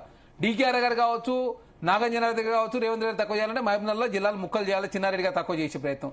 నిజామాబాద్ లో షేబ్రియల్ గారు, అదేవిధంగా సుదర్శన్ రెడ్డి గారు కావచ్చు, ఇంకా మిగతా నాయకులు తక్కువ చేసే ప్రయత్నం. ఆదిలాబాద్ ఉన్న నాయకులు తక్కువ చేయాలంటే చిన్న జిల్లాలు చేయాలి. రకరకాల ప్రయత్నంలో ఆనాడు కుట్రపూరితంగా జరిగిందే తప్ప ఇది ఒక శాస్త్రీయబద్ధంగా జరగలేదు. చాలా ఎందుకంటే ఇప్పుడు డీలిమిటేషన్ రాజకీయ పార్టీలు రాజకీయాలు చేస్తాయి. గతంలో అధికారంలో ఉన్న బీఆర్ఎస్ రాజకీయం చేస్తుంటున్నారు. మీరు ఎంతవరకు న్యాయం చేస్తారు? మీ మీద నమ్మకం లేదనేదే కదా. ఇదే కదా నమ్మకం ఎందుకు లేదు. మేము అందుకే కదా ఇప్పుడు రాచకొండ కమిషనర్ రద్దు చేసి యాదాద్రి జిల్లాకు ఎస్పీ నియమించి రాచకొండ ప్లేస్ లో మల్కాయి కమిషనర్ ఏర్పాటు చేశారు. ఎందుకు భవిష్యత్తులో అక్కడ జిఎస్టీ కమిషనర్ కావచ్చు, ఎలక్ట్రిసిటీ సంబంధించిన హెడ్స్ కావచ్చు, వాటర్ సంబంధించిన హెడ్స్ కావచ్చు, మున్సిపల్ కమిషనర్ కావచ్చు, పోలీస్ కమిషనర్ అన్ని ఒకే పరిధిలో ఉంటే రేపు పరిపాలన పరంగా ఇబ్బంది జరుగుతుందని ప్రభుత్వం భావిస్తూనే 4 సీట్ కమిషనర్ ఏర్పాటు చేశారు. ఇక్కడ రాచకొండ కమిషనర్ ప్లేస్ లో మల్కాయి కమిషనర్, సైబరాబాద్ ఆల్ ఉండి హైదరాబాద్ కమిషనర్ ఏర్పాటు చేసి. ఇప్పుడు చూడండి తలసాని శ్రీనివాస్ యాదవ్ గారు మంత్రిగా ఉన్నప్పుడేమో తను లస్కర్ జిల్లా అడగాలి, ఇప్పుడు లస్కర్ జిల్లా అడుగుతా ఉన్నాం. ఆయన మంత్రిగా ఉన్నాడు, కేబినెట్ లో ఉన్నాడు, కేసీఆర్ గారు దగ్గర ఉన్నాడు. అప్పుడు మాత్రం సికింద్రాబాద్ మున్సిపల్ కార్పొరేషన్ ఏర్పాటు చేయండి చెప్పి అడగలేదు. లస్కర్ జిల్లా ఇప్పుడు మాత్రం లస్కర్ జిల్లా అడుగుడు. ఆ సికింద్రాబాద్ సంబంధించి మేము మార్చమండి, ఎక్కడ సికింద్రాబాద్ జిల్లాకు సంబంధించి ఏది మార్చే ఉద్దేశం ప్రభుత్వం లేదని చెప్తే దాన్ని కూడా రాజకీయం చేసే ప్రయత్నంలో వారు ముందు. ఇంకో డీలిమిటేషన్ కార్పొరేషన్ సంబంధించి కూడా చూడండి 10% అటు 33,000 లేకపోతే 27,000. కానీ కొన్ని దిక్కుల్లో అశాస్త్రీయంగా ఉన్నాయని చెప్పేసి ప్రతిపక్షాలు అసెంబ్లీలో మాట్లాడి దాన్ని కూడా పునఃపరిశీలన చేసే ప్రయత్నంలో ప్రభుత్వం ముందే ప్రజలకు మేలు చేయాలని సదుద్దేశం తప్ప రాజకీయ కోణం లేదు. కాంగ్రెస్ ప్రభుత్వం ఖచ్చితంగా ప్రజలకు ఇబ్బంది జరగకుండా జిల్లాలకు సంబంధించినటువంటి బౌండరీస్ ఏమైనా అటు ఇటు చేంజ్ చేసే ప్రయత్నంలో ప్రభుత్వం ముందు పోతే దాన్ని కూడా 6 నెలల పాటు కమిషన్ ఏర్పడితే కమిషన్కు వచ్చినట్టు రిక్వెస్ట్ల ఆధారంగా అసెంబ్లీలో చర్చ చేసినా దాని విషయంలో పునఃపరిశీలిస్తామని చెప్పేసి ప్రభుత్వం చెప్తా ఉంది. విజయ్ గారు ఖచ్చితంగా బీఆర్ఎస్ ఏర్పాటు చేసినటువంటి బీఆర్ఎస్ ప్రభుత్వం ఏర్పాటు చేసినటువంటి 33 జిల్లాల్లో అవకతవకలు అయితే ఉన్నాయి. అవకతవకలు ఇన్ ద సెన్స్ ప్రధానంగా ఆల్రెడీ మీరు చెప్పింది, మన ప్యానలిస్టులు చెప్పింది కూడా విన్నారు. కేవలం ఒక సామాజిక వర్గానికి అనుకూలంగానో లేదంటే కొంతమంది విపక్ష నాయకుల్ని తక్కువ చేయడానికో చేసినటువంటి పరిస్థితి తప్పితే ఎక్కడ శాస్త్రీయత లేదంటున్నారు. ఏ రకంగా డిఫైన్ చేస్తారు? ఇది వాళ్ళ యొక్క అజ్ఞానానికి నిదర్శనం. ఎందుకంటే వాళ్ళిద్దరు ప్యానెల్లో ఉన్నటువంటి మేధావులు వాళ్ళు ఇద్దరు ఉన్నారు కదా, సూడో మేధావులు వాళ్ళంతా కూడా వారు సూడో మేధావులు, ఈ వ్యక్తిగతంగా కామెంట్ చేయడం మంచిది కాదు సార్. సూడో మేధావులు. వాళ్ళ పెద్దల తరఫున నేను మాట్లాడుతున్నా. నేను మిమ్మల్ని అంటలేను ప్రకాష్ రెడ్డి గారు. మీరు బీజేపీ పార్టీ, ఎవరికి కూడా అలాంటి కామెంట్స్ వద్దులండి. అంటే మనల్ని బీజేపీ పార్టీకి ప్రకాష్ అన్న మేధావుల నీకెందుకు? మీ మేధావితనం ఎట్లా చెప్తే ఇప్పుడు చెప్తా. నేను చెప్తా. మీరు ఏది మాట్లాడినా బీజేపీ వాళ్ళు ఏది మాట్లాడినా రేవంత్ రెడ్డి గారు తానా అంటే బీజేపీ తందానంటుంది. ఎందుకంటే మొన్న అబద్ధాలు మాట్లాడి అసెంబ్లీలో పవర్ పాయింట్ ప్రెజెంటేషన్ ఇరిగేషన్ మీద రేవంత్ రెడ్డి గారు మాట్లాడితే దాన్నే కాపీ పేస్ట్ తీసుకొచ్చినటువంటి వెదిర శ్రీరామ్ రెడ్డి గారు బీజేపీ ఆఫీస్ లో సేమ్ ముఖ్యమంత్రి గారి ఆఫీస్ లో తయారైన పీపీటీని బీజేపీ ఆఫీస్ లో ప్రదర్శిస్తారు.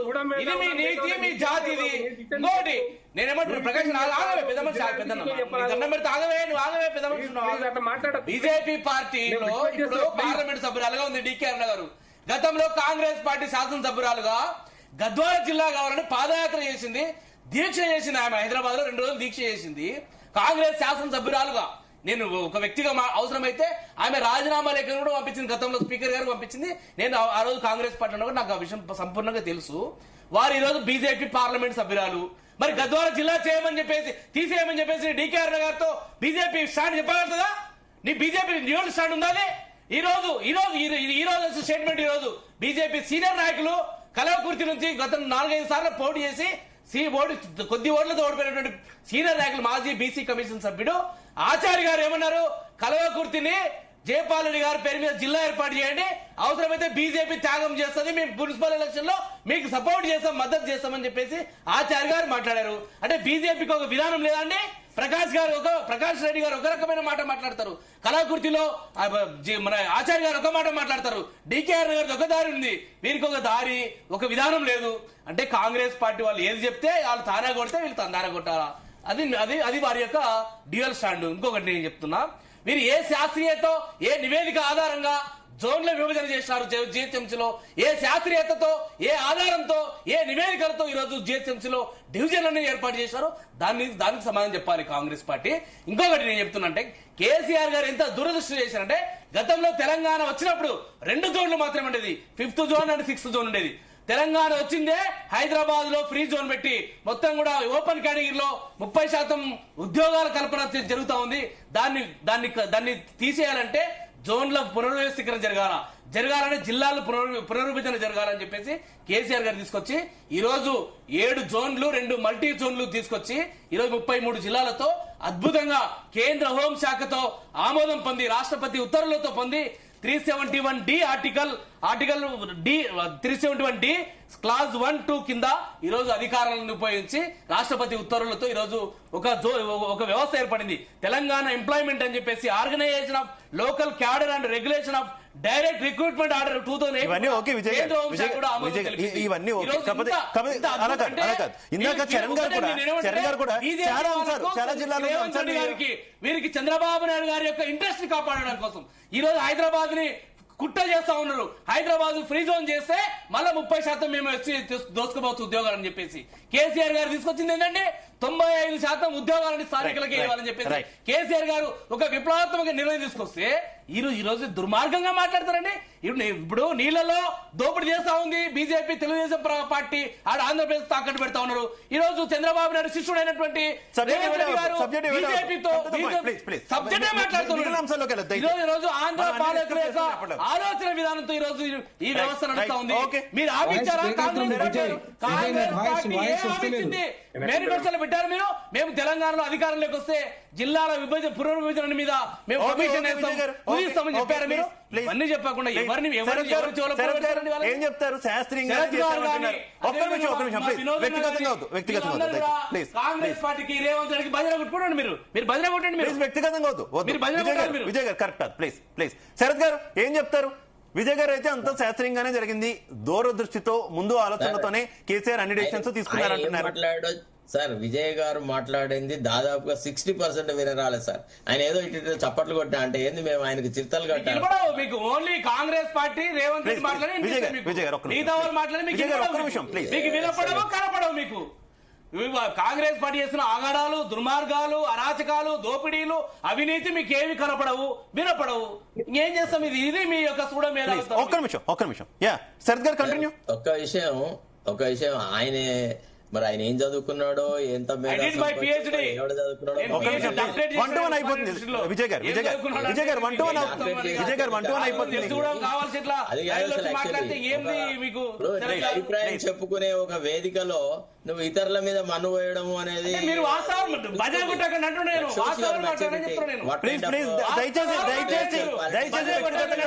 దయచేసి వ్యక్తిగతంగా వద్దు విజయ్ గారు ప్లీజ్ ఒక్క నిమిషం ప్లీజ్ మనం సబ్జెక్ట్ మీద మాట్లాడదాం. ప్రతి అంశం మీద కూడా భజన కొట్టుకుంటున్నారు ప్రభుత్వానికి. రైట్ శరత్ గారు కంటిన్యూ. అది కదండి, ఇప్పుడు ఆయనకి తన అభిప్రాయం చెప్పుకునే అవకాశం ఇస్తే ఓకే ఫైన్, అంతేగాని ఆయన మా మేధా సంపత్తి గురించి మా ఆలోచన సరళిని ఆయన ప్రశ్నించడం అనేది ఆయనకు తగదు. అది మరి సూడో మేధావి అంటే అసలు ఇప్పుడు కాదండి, ఇప్పుడు జిహెచ్ఎంసీ దానికి ఏ శాస్త్రీయత వన్ కాదు, మనం డిబేట్ లో ఉన్నాం, అందరూ చూస్తున్నారు. దయచేసి 1-1 కాదు, పర్సనల్ గా వెళ్ళదు. విజయ్ గారు ప్లీజ్ విజయ్ గారు నేను మధ్యలో మోడరేటర్ ఉన్నా ప్లీజ్ ఒక్క నిమిషం. మరి ఆయనను కూడా సూడో మేధావి అంటారు. రైట్ శరత్ గారు ప్లీజ్ దయచేసి మన టాపిక్ లోకి రండి. వ్యక్తిగత దూషణలకు పోవద్దండి దయచేసి. ఇప్పుడు ఆయన తన అభిప్రాయం చెప్పుకునే అధికారం ఆయనకుంది. మేము చెప్తున్నాం మా ఆలోచన ప్రకారం. ఆయనకేం తెలుసు? ఆనాడు మేము గవర్నమెంట్ లో ఉన్నాము. ప్లీజ్ విజయ్ గారు నేను మీకు అవకాశం ఇచ్చినప్పుడు మీరు కౌంటర్ ఇవ్వండి ప్లీజ్. మీరు పాయింట్ టు పాయింట్ ఇంటరప్ట్ అవ్వద్దు. మీరు అలా కాదు, మీరు పాయింట్ టు పాయింట్ ఇంటరప్ట్ అవ్వద్దు. ఇది కరెక్ట్ కాదు విజయ్ గారు, ఇది కరెక్ట్ కాదు. మీరు పాయింట్ టు పాయింట్ ఇంటరప్ట్ అయితే ఇంకా డిబేట్ అనవసరం. మీరు పాయింట్ టు పాయింట్ ఇంటరప్ట్ అయితే డిబేట్ అనవసరం. ప్లీజ్ మీకు అవకాశం ఇచ్చినప్పుడు మీరు కౌంటర్ చేయండి. శరత్ గారు కంటిన్యూ ప్లీజ్. విజయ్ గారు కరెక్ట్ కాదు అది. యా శరత్ గారు కంటిన్యూ. అసలు సార్ ఒక విషయం చెప్పన్న శివ గారు, మీరు ఇంత అసహనంగా ఇంత ఇష్టం వచ్చినట్టుగా మాట్లాడే వాళ్ళతో కూర్చోవడం కూడా we feel it is belittling our selves. Fellow doesn't know what to talk and how to talk also, how to address an other colleague ని తెలియని వ్యక్తితో డిస్కషన్ లో కూర్చోవడం కూడా it is nothing but belittling our selves. We don't like to sit with this kind of persons. First of all చిరుతలు కొట్టడం ఏంది, భజనలు చేయడం ఏంది? అంటే మీ పార్టీలో ఉన్నప్పుడు మీ ప్రభుత్వాన్ని మీరు చేసిన పనులు మంచి అని అన్నప్పుడు అప్పుడు కూడా మీకు భజన చేసినట్టేనా? We are expressing our views, this is democracy. నువ్వు ఇతరుల అభిప్రాయాల పట్ల కనీసం వినే ఓపిక లేదు. గౌరవించడం సంగతి దేవుడెరిగే, చెప్పే మాటలు వినాల్సిన పరిస్థితి ఉంటుంది కదా. నేను చూసుకుంటా మోడరేటర్ గా నేను చెప్తున్నాను. నేను ఇంక ఇంటరప్ట్ అవనే ఉన్నా. దయచేసి కమ్ టు ద పాయింట్. మనం టైం అతను సంగనాకండి. I can understand. నేను అర్థం చేసుకోగలను. దయచేసి ప్లీజ్ నేను రిక్వెస్ట్ చేస్తున్నా శరత్ గారు ప్లీజ్, నా రిక్వెస్ట్ మేరకు come to the subject please. Sir ఒకటి ఫస్ట్ ఆఫ్ ఆల్ సార్, ప్రతి ఉమ్మడి అంటే అప్పుడున్న 10 జిల్లాలను 2గా విడదీస్తే బాగుండేది. అంతే 20 జిల్లాలు సార్ మాక్సిమం. తెలంగాణ రాష్ట్రంలో 20 జిల్లాల కంటే ఎక్కువగా ఉండాల్సిన అవసరం లేదు. ఎందుకంటే ఫర్ ఎగ్జాంపుల్ ఆదిలాబాద్ జిల్లా ఉంది. ఆదిలాబాద్ జిల్లాను మనకి మొత్తం కంప్లీట్ గా దాన్ని ఒక స్వరూపం లేకుండా చేసుకుంటాం. ఆదిలాబాద్, కొమరంభీం, మంచిర్యాల, నిర్మల్ 4 జిల్లాలు చేసినారు. దాన్ని 2 జిల్లాలు చేస్తే సరిపోయేది. నిజామాబాద్, కామారెడ్డి కరెక్ట్ గా జరిగింది, పర్లేదు, నో ప్రాబ్లం. తర్వాత కరీంనగర్ తీసుకొచ్చేసి కరీంనగర్, జగిత్యాల, పెద్దపల్లి, రాజన్న సిరిసిల్ల. అసలు ఏమైనా హేతుబద్ధత ఉందా సార్? ఒక పార్లమెంటు స్థానము ఎన్ని జిల్లాలలో స్ప్రెడ్ అయింది? ఒక అసెంబ్లీ స్థానము ఎన్ని జిల్లాలలో స్ప్రెడ్ అవ్వాలా? ఒక శాసనసభ్యుడు తన నియోజకవర్గం సమస్యలను ఎంతమంది జిల్లా కలెక్టర్లకు నివేదించాలి? ఒక ఆర్డీఓ పరిధి ఏంటిది? అసలు అర్థం లేని పర్థం లేకుండా తయారైంది. సిరిసిల్ల జిల్లా ఎందుకండి? సిద్దిపేట, తర్వాత సంగారెడ్డి 2 జిల్లాలు.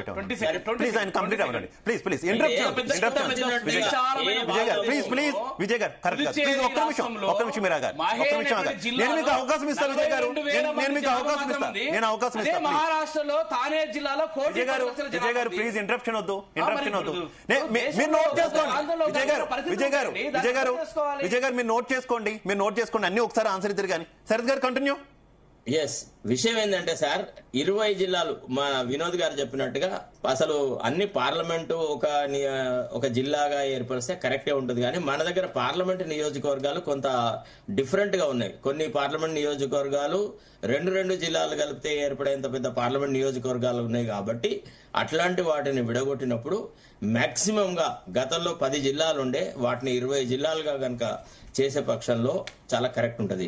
తర్వాత మండలాల యొక్క ఏర్పాటు కూడా కొంత శాస్త్రీయత ఉండాలి. అసలు ఫస్ట్ ఆఫ్ ఆల్ మనము జనాభా ప్రాతిపదిక మీద చేస్తామా, అసెంబ్లీ నియోజకవర్గాన్ని ప్రాతిపదికగా తీసుకుంటామా, లేదా పార్లమెంటు దాన్ని ఒక ప్రాతిపదికగా తీసుకుంటామా, లేకపోతే ఏ రకంగా చేస్తాం అని దానికే టర్మ్స్ ఆఫ్ రెఫరెన్సెస్ అంటారు. అందుకే నేను ఏమన్నాను, terms of references have to be decided by all parties with a consensus. నేను మొదటి నుంచి అదే ఇన్సిస్ట్ చేస్తున్నాను. ఈ ముఖ్యమంత్రి ప్రభుత్వంలోకి వచ్చినప్పటి నుంచి ఇప్పటి వరకు ప్రతిపక్షాల అభిప్రాయం అనే దాన్ని ఒక్కసారి కూడా సేకరించలేదు. అది తప్పు, అది నియంతృత్వపు పోకడా. తప్పకుండా ఇట్లాంటి బహుళంగా రాష్ట్రాన్ని ప్రభావితం చేసేటువంటి అంశాల్లో అందరి అభిప్రాయాలు తీసుకోవాలి. కొంత పెద్ద మనస్తత్వాన్ని ముఖ్యమంత్రి ప్రదర్శించాలి. అట్లా కాకుండా రాజకీయ ప్రత్యర్థులను ఆయనే దుర్భాషలాడతారు, ప్రతిపక్షాలు కూడా. అంటే ఈ రాష్ట్రంలో ఓన్లీ కాంగ్రెస్ అండ్ బీఆర్ఎస్ తప్ప వేరే పార్టీలు ఏవి లేవు అన్నట్టుగా వీళ్ళ వ్యవహారాలు జరుగుతున్నాయి అనమాట. అందుకే వీళ్ళిద్దరు ఒకళ్ళ మీద ఒకళ్ళు మనబోసుకున్న ప్రక్రియలో వీళ్ళకు అసహనం చాలా ఎక్కువైపోయింది. ఇప్పుడు రైట్ ప్రొఫెసర్ గారు మీరు ఏం చెప్తారు? ఇప్పుడు కాంగ్రెస్ ప్రభుత్వం ఏ డెసిషన్ తీసుకున్నా కూడా ప్రజల నుంచి వచ్చేటటువంటి రెస్పాన్స్ ఏ రకంగా ఉండే అవకాశం ఉంది? అలాగే కాంగ్రెస్ ప్రభుత్వం అయినా సరే, అంటే రాజకీయ ఇందాక నేను ప్రస్తావించినట్టు రాజకీయ పార్టీలు రాజకీయాలు చేస్తాయి. వారికి ఎక్కడ ఏ మాత్రం అనుకూలంగా జరిగినా కూడా అనుకూలంగా తీసుకునేటటువంటి అవకాశం ఉంటుంది. కాబట్టి ఏం చెప్తారు? గతంలో బీఆర్ఎస్ తమకు అనుకూలంగా మార్చుకుంది, జిల్లాల విభజన అంటున్నారు. కాంగ్రెస్ కూడా మార్చుకునే అవకాశం ఉంది కదా, మరి ఏం చెప్తారు ప్రొఫెసర్ గారు? ఎస్, కరెక్టే. ఇప్పుడు పార్టీలు వాళ్ళ పార్టీ ప్రయోజనాలను కాపాడుకోవడం తప్పు కాదు, దాన్ని నేను తప్పు పట్టట్లేదు. కానీ ప్రజల ప్రయోజనాలు దృష్టిలో పెట్టుకుని రాజకీయాలు చేయాలంటున్నా, అంతకంటే వేరే ఉద్దేశం కాదు. మీ పార్టీ ప్రయోజనాలు వద్దు. మీరు ఏ పార్టీ అయినా సరే తన పార్టీని డెవలప్ చేసుకోవాలనుకుంటుంది, తన పార్టీని విస్తరించుకోవాలనుకుంటుంది, తప్పు కాదు. కానీ ప్రజలకు నష్టం చేసి నువ్వు పార్టీని డెవలప్ చేసుకుంటా అంటే ఎట్లా? నీ రియల్ ఎస్టేట్ బిజినెస్ కోసము ఇష్టారాజ్యంగా డీలిమిటేషన్ చేస్తా అంటే ఎట్లా? లేకపోతే ఇప్పుడు శాస్త్రీయబద్ధమైన విధానాలని ఇవాళ నువ్వు భారత రాజ్యాంగాన్ని ఇవాళ కాంగ్రెస్ పార్టీ తెచ్చింది ఎందుకు? భారత రాజ్యాంగము నిర్మాణం చేసింది కాంగ్రెస్ పార్టీ, చాలా కీలకమైన భాగస్వామ్యం. తర్వాత ఇవాళ భారత రాజ్యాంగంలో పరిపాలన విభజన జరగాలని చెప్పింది. అలాగే 73వ రాజ్యాంగ సవరణ, 74వ రాజ్యాంగ సవరణ తెచ్చింది కూడా కాంగ్రెస్ పార్టీ. మరి అట్లాంటి కాంగ్రెస్ పార్టీ ఇవాళ దాన్ని తుంగలో తొక్కే విధంగా జిహెచ్ఎంసీ డీలిమిటేషన్ విధానాన్ని అనుసరించినప్పుడు దాన్ని తప్పకుండా కనీసం మేయర్కే తెలియనప్పుడు మేయర్ ఆ సీట్లో కూర్చోవడం ఎందుకండి? కార్పొరేటర్లకు తెలియనప్పుడు వాళ్ళు ఎందుకు ప్రజల చేత ఎన్నుకోబడాలి? ప్రజల యొక్క అభిప్రాయాలని వాళ్ళు అక్కడ రిప్రజెంట్ చేయాలి. సో ఆ రకంగా ప్రజా అభిప్రాయాన్ని తీసుకోవాలి. ముందుగా సార్ శరత్ గారు చెప్పినట్టుగా ఆ యొక్క కార్పొరేటర్లు గారిని, అట్లా మేయర్ గారిని వాళ్ళ యొక్క అభిప్రాయాలను తీసుకున్న తర్వాత టర్మ్స్ ఆఫ్ రిఫరెన్స్ పెట్టుకొని దాని బేస్ గా వాళ్ళ జిహెచ్ఎంసీ విస్తరణ జరగాలి. అట్లనే జిల్లాలలో కూడా అట్లనే జరగాలి.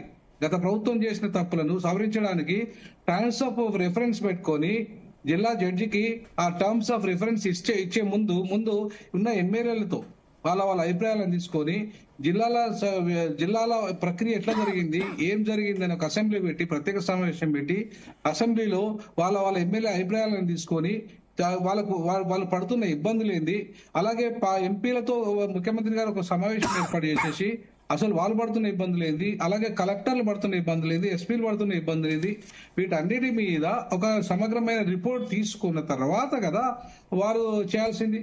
సో అప్పుడు మళ్ళా జడ్జి గారికి నివేదించుకొని జడ్జి గారు దాంట్లో ఎవరైతే రిటైర్డ్ జడ్జి గారికి మళ్ళీ ఈ టర్మ్స్ ఆఫ్ రిఫరెన్స్ అంతా ఇచ్చుకొని అప్పుడు జడ్జి గారు మళ్ళీ ప్రజల దగ్గర పోయి ప్రజాభిప్రాయాన్ని సేకరించిన తర్వాత ఫైనల్ గా ఒక కంక్లూజన్ వచ్చి ఇది శాస్త్రీయమైన పద్ధతి ఈ రకంగా.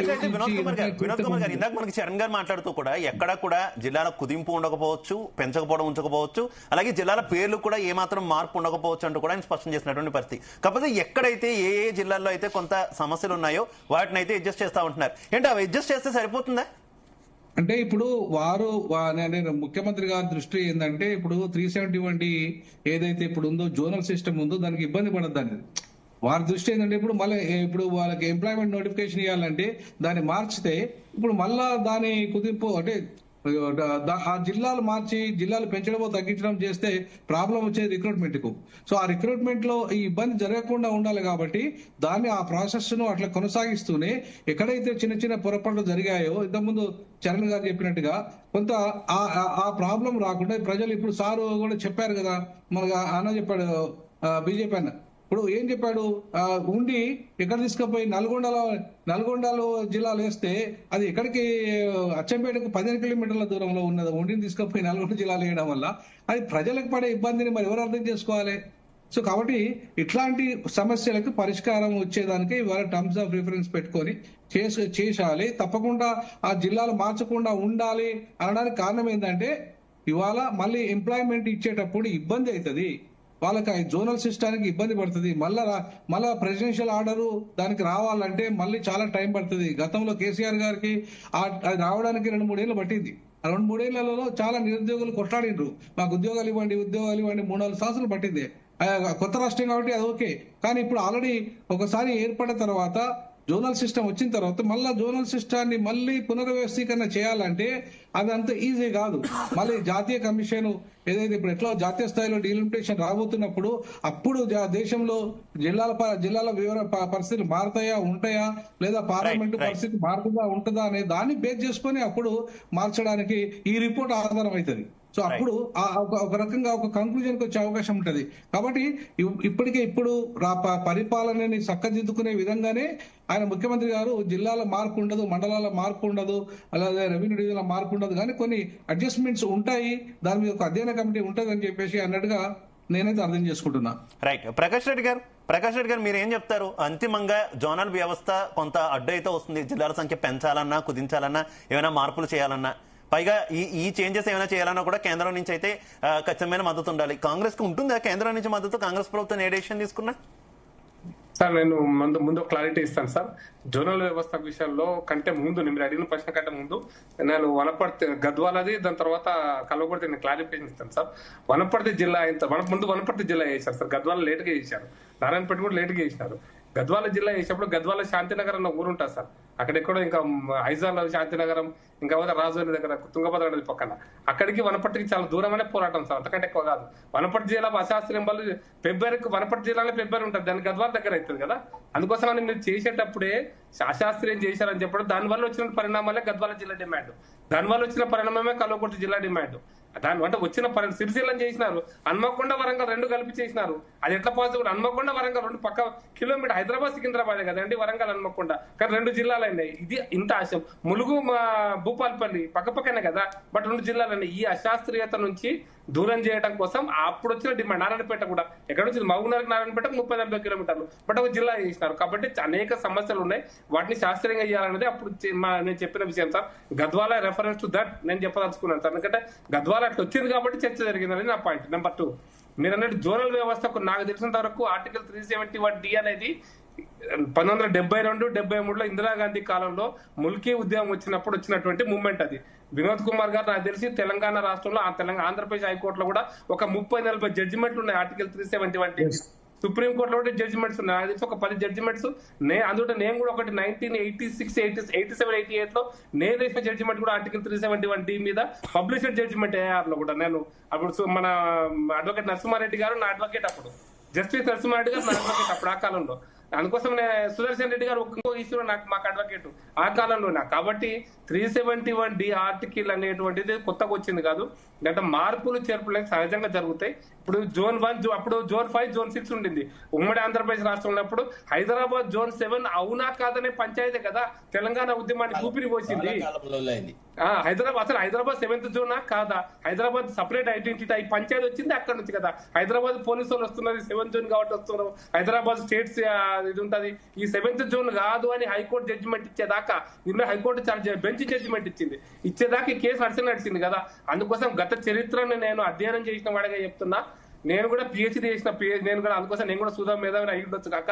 కానీ నేను చెప్పదలుచుకున్న పాయింట్ ఏంటంటే ఇది 371D ఆర్టికల్ అనేటువంటిది ఇప్పుడు జిల్లాల పునర్వ్యవస్థీకరణకు అడ్డం. గతంలో కాలేదు, ఇప్పుడు కూడా కాదు.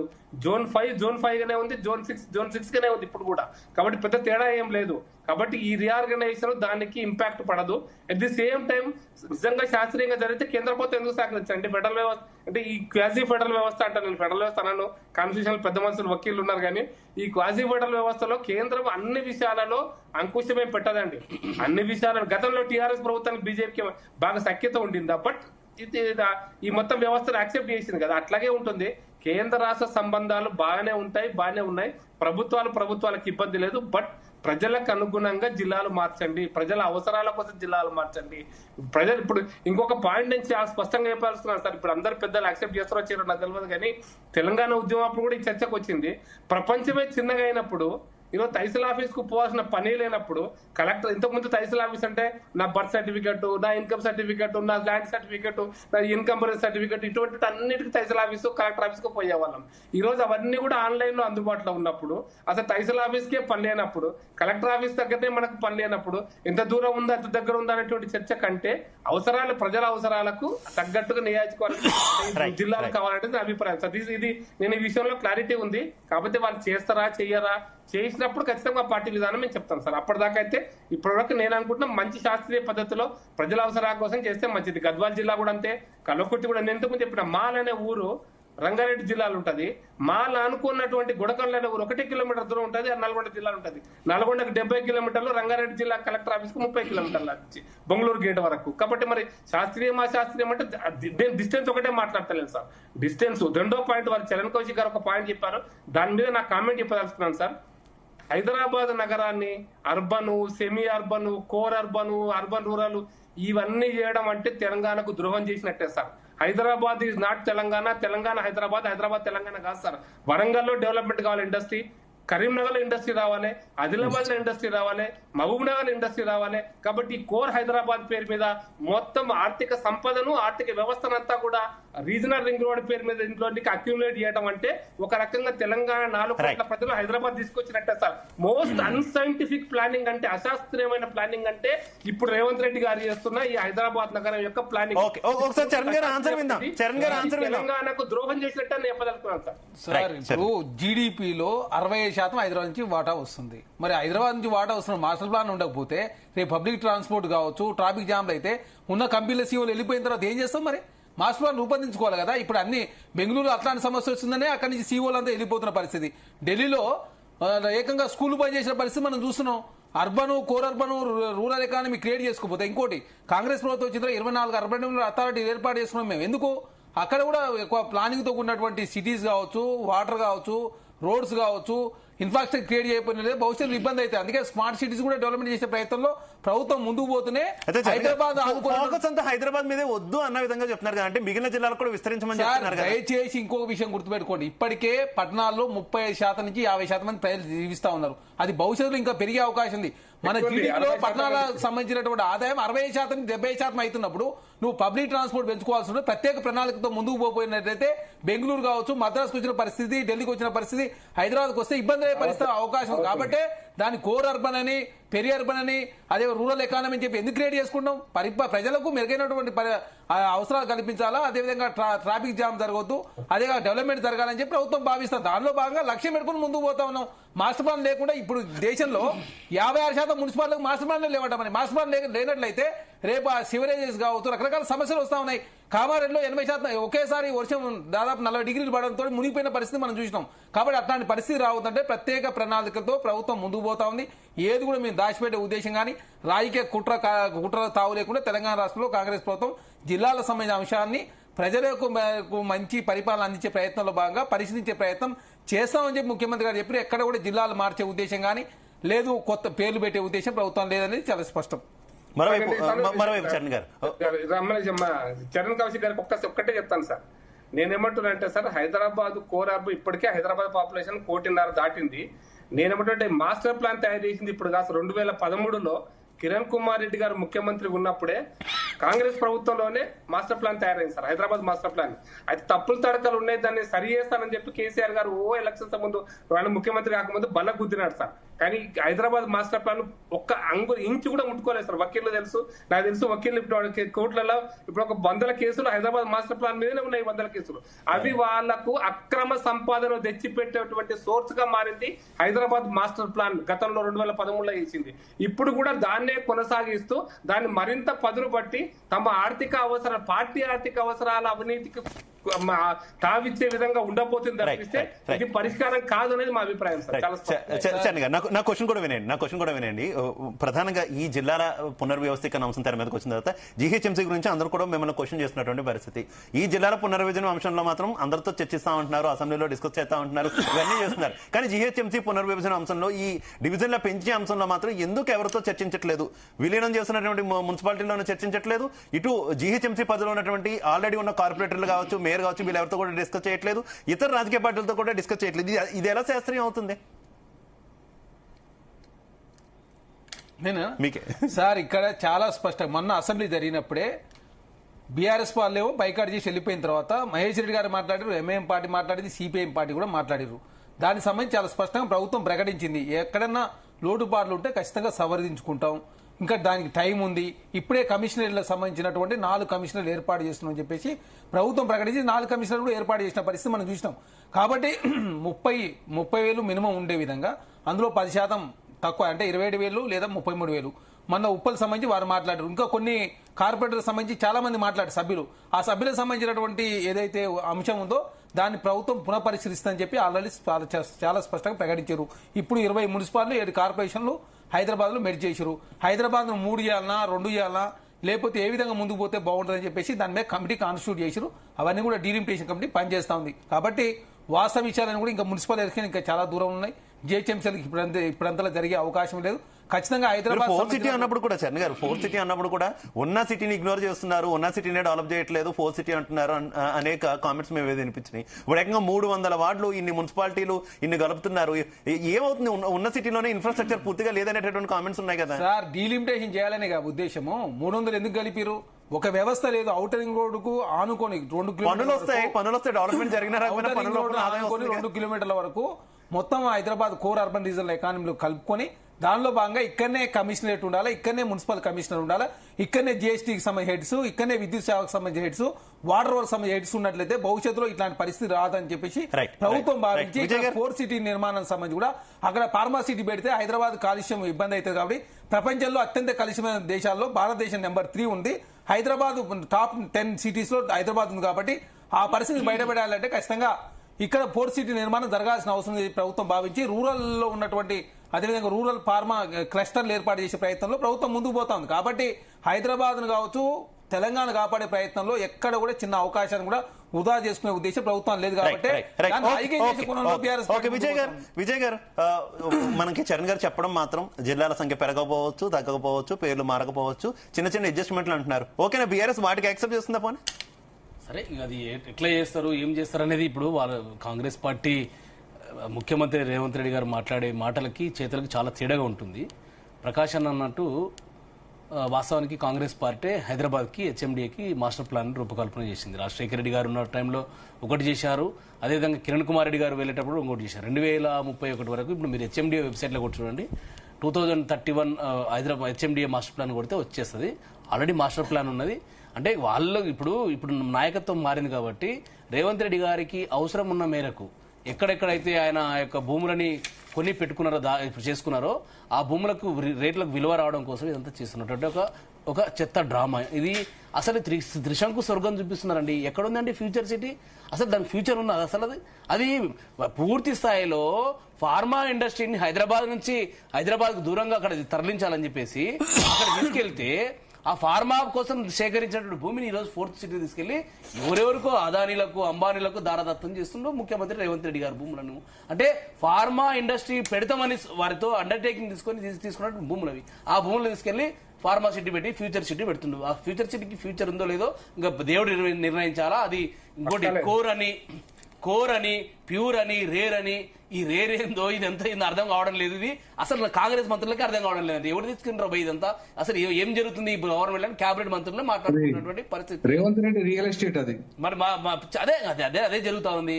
ఇంకొకటి ఇప్పుడు జిల్లాల విభజన కావాలంటే ఇప్పుడు ములుగు జిల్లాను కేసీఆర్ గారు చేశారండి. అక్కడ ప్రజలు అడిగితే ఇప్పుడు రేవంత్ రెడ్డి గారి క్యాబినెట్ లో సీతక్క గారు మంత్రిగా ఉన్నారు, సోదరిమణి సీతక్క గారు ములుగు జిల్లా రద్దుకు నేను అంగీకరిస్తానని చెప్పగలుగుతుందా? ఇప్పుడు మా అన్న మా శరత్ అన్న తర్వాత మా అన్న వినోద్ అన్న వీళ్ళందరూ కూడా ఇప్పుడు అదే ములుగు కేంద్రంలో వెళ్ళి జిల్లా కేంద్రంలో, జనగామ జిల్లా కేంద్రంలో, గద్వాల జిల్లా కేంద్రంలో, చెన్నూరు అనేది మంచిర్యాల జిల్లాలో ఉంది. మంచిర్యాల జిల్లా హెడ్ క్వార్టర్ లో వెళ్ళి ఇదే శరత్ అన్న వ్యక్తి నేను ఒక ఏమంటారు ఒక సోషల్ సైంటిస్ట్ ని ఈ మంచిర్యాల జిల్లా వద్దు ఇది ఆదిలాబాదే ముద్దు అని చెప్పేసి ఒక విషయం చెప్పండి విజయ్ గారు, ఒక విషయం చెప్పండి. ఇంతమంది చెప్పారు అలాగే ఇంతమంది ఇన్ని నియోజకవర్గాల్లో ఇన్ని ఇబ్బందులు ఒక్క విషయం చెప్పండి. ఇంతమంది మన ప్యానల్లో ఉన్న వాళ్ళు ఇన్ని నియోజకవర్గాల్లో ఇన్ని ఇబ్బందులు ఉన్నాయని చెప్పారు. మీరు చెప్పండి అసలు ఏ ఇబ్బందులు లేవు, అంతా శాస్త్రీయంగానే జరిగిందని చెప్పండి. సరే, ఒకటి ఆ రోజు జిల్లాలు విభజన చేసినప్పుడు కానీ, కొత్త జిల్లాలు ఏర్పాటు చేసినప్పుడు కానీ, కొత్త మండలాలు ఏర్పాటు చేసినప్పుడు, కొత్త మండలాల విభజన జరిగినప్పుడు కానీ ఆ రోజు నోటిఫికేషన్ ఇష్యూ చేసి రెవెన్యూ డిపార్ట్మెంట్ నోటిఫికేషన్ ఇష్యూ చేసి అభ్యంతరాలు స్వీకరించి ఎవరికి అభ్యంతరాలు లేవని తెలిసిన తర్వాతనే జీవోలు జారీ చేసినారు. ఒక ఆషమాషి ఏదో రాత్రికి ఇట్లా కూర్చొని రాసింది కాదు ఇది. దానికి ఒక స్టిపులేటెడ్ టైం ఇచ్చినారు. ఆ టైం లోపు అభ్యంతరాలు ఎవరైనా వస్తే ఆ అభ్యంతరాలని పరిశీలించి ఆ అభ్యంతరాలను అడ్రస్ చేసి ఇచ్చినటువంటి జీవోలు ఇవి. ఇదేదో రాత్రికి ఎవరింట్లో కూర్చొని తయారు చేసినట్టు కాదు ఇది. ఇది ఏదో అక్కడ ఆంధ్రప్రదేశ్ సీఎంఓ అమరావతిలో తయారు చేసినటువంటి నివేదికలు రేవంత్ రెడ్డి గారు చేసినట్టు మాకెవరు లేరు, మాకెవరు బాసులు లేరు. మా బాసులు తెలంగాణ ప్రజలు కాబట్టి తెలంగాణ ప్రజల ప్రయోజనాలు కాపాడడం కోసం ఆ రోజు కేసీఆర్ గారు తీసుకున్న నిర్ణయం తప్ప ఎంతసేపు నా కేసీఆర్ గారు ఏ జిల్లాకి వెళ్ళినా, ఏ ప్రాంతానికి వెళ్ళినా జిల్లా కలెక్టరేట్లు ఉన్నాయి, జిల్లా ఎస్పీలు ఉన్నాయి, రెవెన్యూ డివిజన్ ఆఫీసులు ఉన్నాయి, ఎంఆర్ఓ ఆఫీసులు ఉన్నాయి. ఎక్కడికి వెళ్ళినా తెలంగాణ భూ సరిహద్దుల్లో భూ మనుగడలోకి ఎక్కడికి వెళ్ళినా కూడా కేసీఆర్ గారు అనవాళ్ళు కనిపిస్తున్నాయి. కేసీఆర్ గారు అనవాళ్ళు కనపడదంటే జిల్లాల విభజన, జిల్లాల కొత్త జిల్లాలను రద్దు చేసి మనం ఏమంటారు కుదించాలనే ఒక కుట్ర బుద్ధితో ఇదంతా. కేసీఆర్ గారు మీరు ఎన్ని చిల్లర మాట్లాడినా, ఎన్ని కుతంత్రాలు చేసినా, ఎన్ని కుట్రలు చేసినా కేసీఆర్ గారు అనవాలని వెంటనే కూడా పీకలేరు. మీరు ఏం చేయలేరు. మీరు మీరు ఏదైనా సెక్రటరీలో కూర్చొని మాట్లాడడం తప్ప రేవంత్ రెడ్డి గారు మీరు అదే నా చెల్లె అంటే కదా అక్క, మా సోదరిమని ములుగు జిల్లాలో బహిరంగ సభ పెట్టండి, పబ్లిక్ హియరింగ్స్ పెట్టండి. ముఖ్యమంత్రి గారు ములుగు జిల్లాను రద్దు చేస్తామని చెప్పండి. మిమ్మల్ని ఏ రకంగా ప్రజలు అక్కడ తరిమి కొడతారో అంత అర్థమవుతుంది. నువ్వు అదే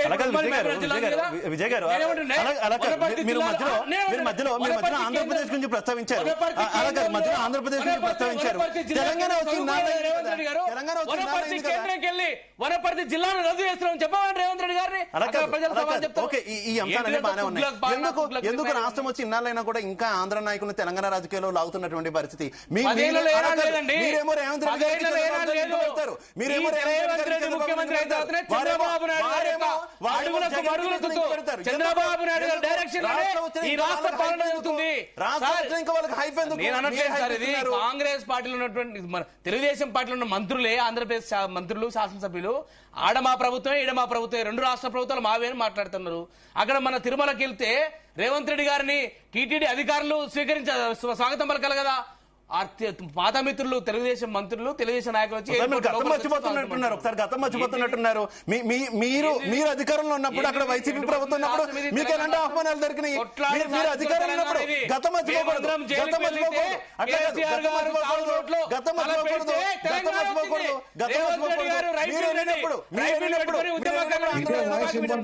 రేవంత్ రెడ్డి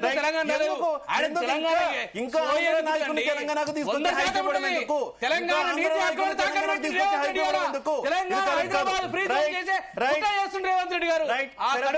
మాకు తెలంగాణ ఉద్యమంలో ఉన్నాం కాబట్టి మాకు తెలుసు ఆ బాధ ఏందో మాకు తెలుసు.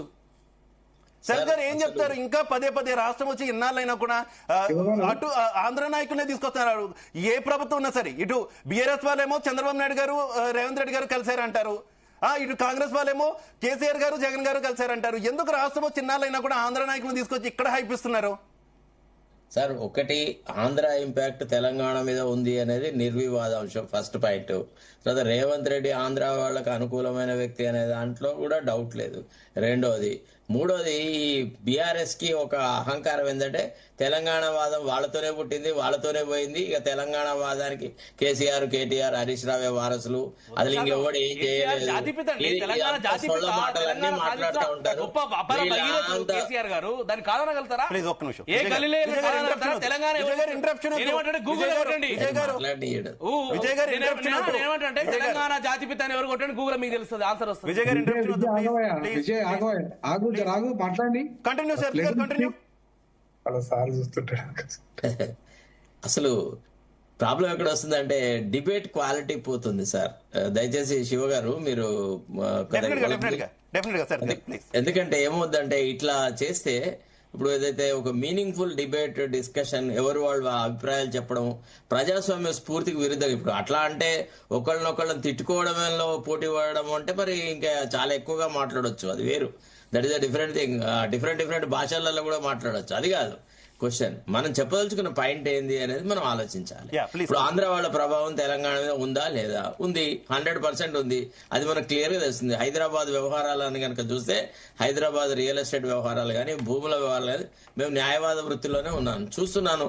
ఇవాళ రెగ్యులరైజేషన్స్ ఎవరికి జరుగుతున్నాయి, ఇవాళ ఆకాశ హర్మ్యాలు ఎవరు కడుతున్నారు, ఎవరు భూములను కొల్లగొడుతున్నారు. తర్వాత ఆంధ్ర వాళ్ళతో పూర్తి సన్నిహిత సంబంధాల్లో పొంగులేటి శ్రీనివాసరెడ్డికి ఎప్పుడైతే వాళ్ళు రెవెన్యూ శాఖ ఇచ్చినారో గప్పుడే మనకు క్లియర్ గా అర్థం కావాలి అక్కడ ఏం జరిగింది అనేది. వన్ టైం ఎమ్మెల్యేని రెవెన్యూ మినిస్టర్ తీసుకొచ్చి ఇచ్చినారు, ఏమైనా జరిగిందా ప్రపంచంలో?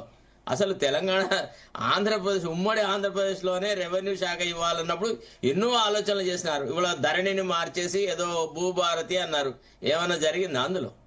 ఫస్ట్ ఆఫ్ ఆల్ ఎవరికైనా కామన్ సెన్స్ లేని వ్యవహారాలు ఎన్నో చేసినారు. కొన్ని ధరణి ఎందుకు తీసుకొచ్చినారు?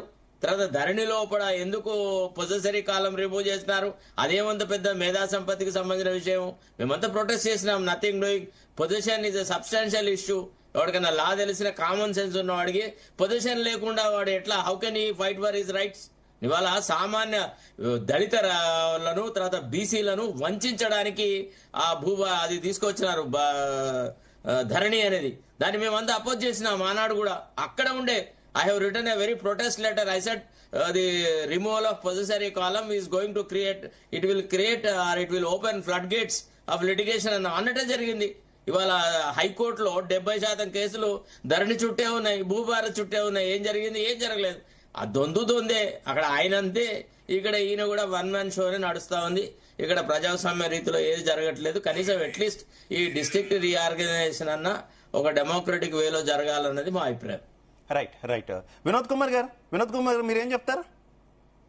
అదేనండి, ఇప్పుడు ధరణి పేరు మీద శరద్ గారు చెప్పినట్టుగా 24 లక్షల ఎకరాల పేదల భూములు, ముఖ్యంగా అసైన్డ్ భూములు ఇవాళ ఆక్రమణకు గురి అయ్యాయి. ఇవాళ మరి విజయ్ గారు చెప్పాలి నాకు దానికి సమాధానము. ఇప్పుడు అది ఈ పేదల కోసమే తెలంగాణ ఏర్పడ్డది కదా. ఇవాళ తెలంగాణ ఏర్పడితే బహుజనుల బతుకులు మారతాయనే కదా ఏర్పడ్డది. 93% జనాభాకు అన్యాయం జరిగినప్పుడు ఇప్పుడు భూమి లేని వాళ్ళకి నీళ్లు ఎందుకండి? ఈ భూమి ఉంటేనే కదా వాళ్ళకి నీళ్లు నిధులు నియామకాలు అనే ట్యాగ్ లైన్ ఏదైతే తెలంగాణ వచ్చిందో, ఈ 80-90% ప్రజలకి భూములు లేవు. ఇక్కడ భూములు పంచుతామని చెప్పిన ప్రభుత్వం ఎందుకు పంచలేకపోయింది? 3 ఎకరాల భూమి ఇస్తానన్న ప్రభుత్వం ఎందుకు ఇవ్వలేదు? ఉన్న భూములు గుంజుకున్న ధరణి పేరు మీద, ఉన్న భూములను గుంజుకున్న 20 లక్షల ఎకరాల భూములు ఆగమైపోయినాయి పేదలకు ఇచ్చిన భూములన్నీ. మరి పెద్ద లక్షల కోట్ల కుంభకోణం ఇది. మరి ఈ కుంభకోణం గురించి మాట్లాడొద్దా? ఇవాళ మొత్తం హైకోర్టుల కేసులన్నీ కూడా ధరణి చుట్టే ఉన్నాయండి. మొత్తం భూముల కేసులన్నీ కూడా ధరణి చుట్టే ఉన్నాయి. మరి ఈ దీనికి విజయ్ సమాధానం ఏంటిది? కేసీఆర్ గారి సమాధానం ఏంటిది? కేటీఆర్ గారి సమాధానం ఎక్కడ కూడా చర్చ జరగడం లేదు. మరి అట్లాంటప్పుడు మరి నీళ్ళ చర్చ, ఇప్పుడు నీళ్ళ రాజకీయం నడుస్తుంది. భూమి లేని ప్రజలకు నీళ్ళ సంగతి ఎందుకండి నాకు అర్థం కాలే. నీళ్ళు ఎవరి? కృష్ణా గోదావరి చుట్టూన్న భూములు ఎవరి? ఇవాళ ఆ భూములన్నిటి ఎవరైతే ఉన్నారో, ఈ సంపన్న వర్గాలు ఉన్నారో, సంపన్న వర్గాల భూముల చుట్టూ రాజకీయాలు నడుస్తూ పేదలకు భూములు పంచకుండా ఉన్న భూములను గుంజుకున్న చరిత్ర గతంలో ధరణికి లేదా? ఇప్పుడున్న భూభారతికి లేదా? మరి ఈ చర్చ జరగద్దా? ఈ చర్చ జరుగుతున్నాయి కదా. జాతిపిత అని చెప్తున్న తెలంగాణ, ఈ తెలంగాణ జాతిపిత చేసిన ద్రోహమే కదా ఇదంతా. ఈ తెలంగాణ జాతిపిత కాలంలోనే కదా జరిగిన ద్రోహం అంతా ఇదంతా. మరి జాతిపితను మరి ప్రజలు ఇప్పుడు నిలదీయద్దా, అడగద్దా? మరి మాలాంటి వాళ్ళు ఇవాళ మాట్లాడితే ఇది సూడో మేధావితనం అవుతుందా విజయ్ గారు? ఇవాళ విజయ్ గారు ఆన్సర్ చేస్తారు. ఒక్క నిమిషం వినోద్ కుమార్ గారు విజయ్ గారు ఏం చెప్తారు? కేసీఆర్ గారు ఆ రోజు తెలంగాణ ఉద్యమంలో దళితులకు, ప్రతి పేదవాడికి 3 ఎకరాల భూమిని పంచుతామని చెప్పేసి, అవకాశం వరకు విడతల వారీగా చేస్తామని చెప్పేసి భూ పంపిణీ చేస్తామని చెప్పారు.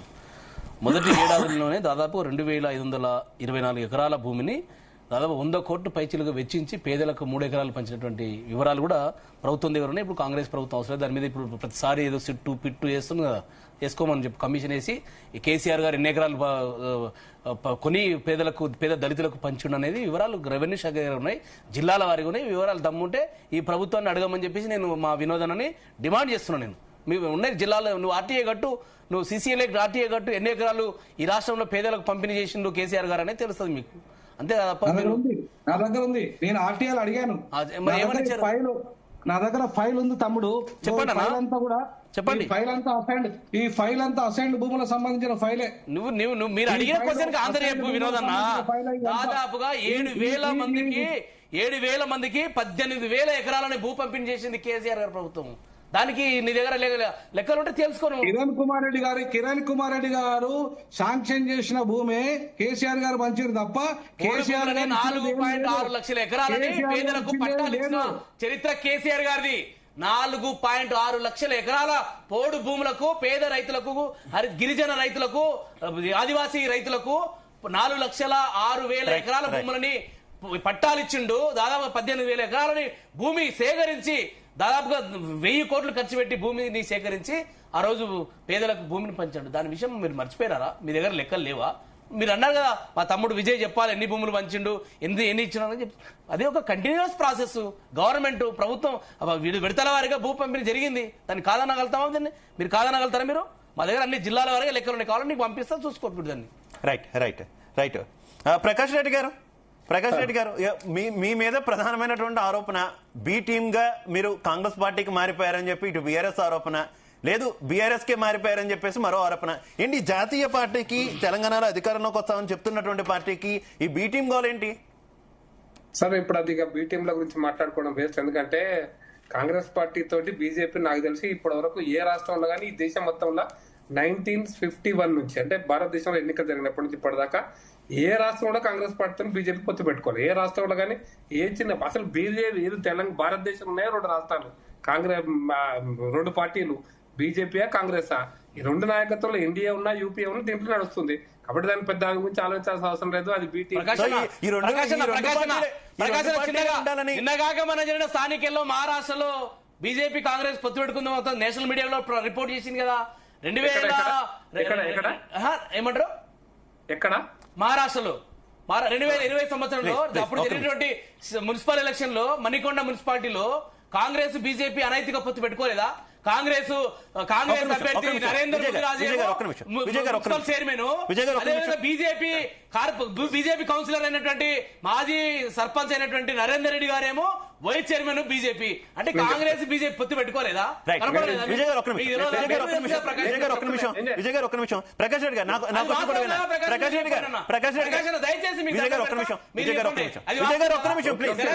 మణికొండ మున్సిపాలిటీలో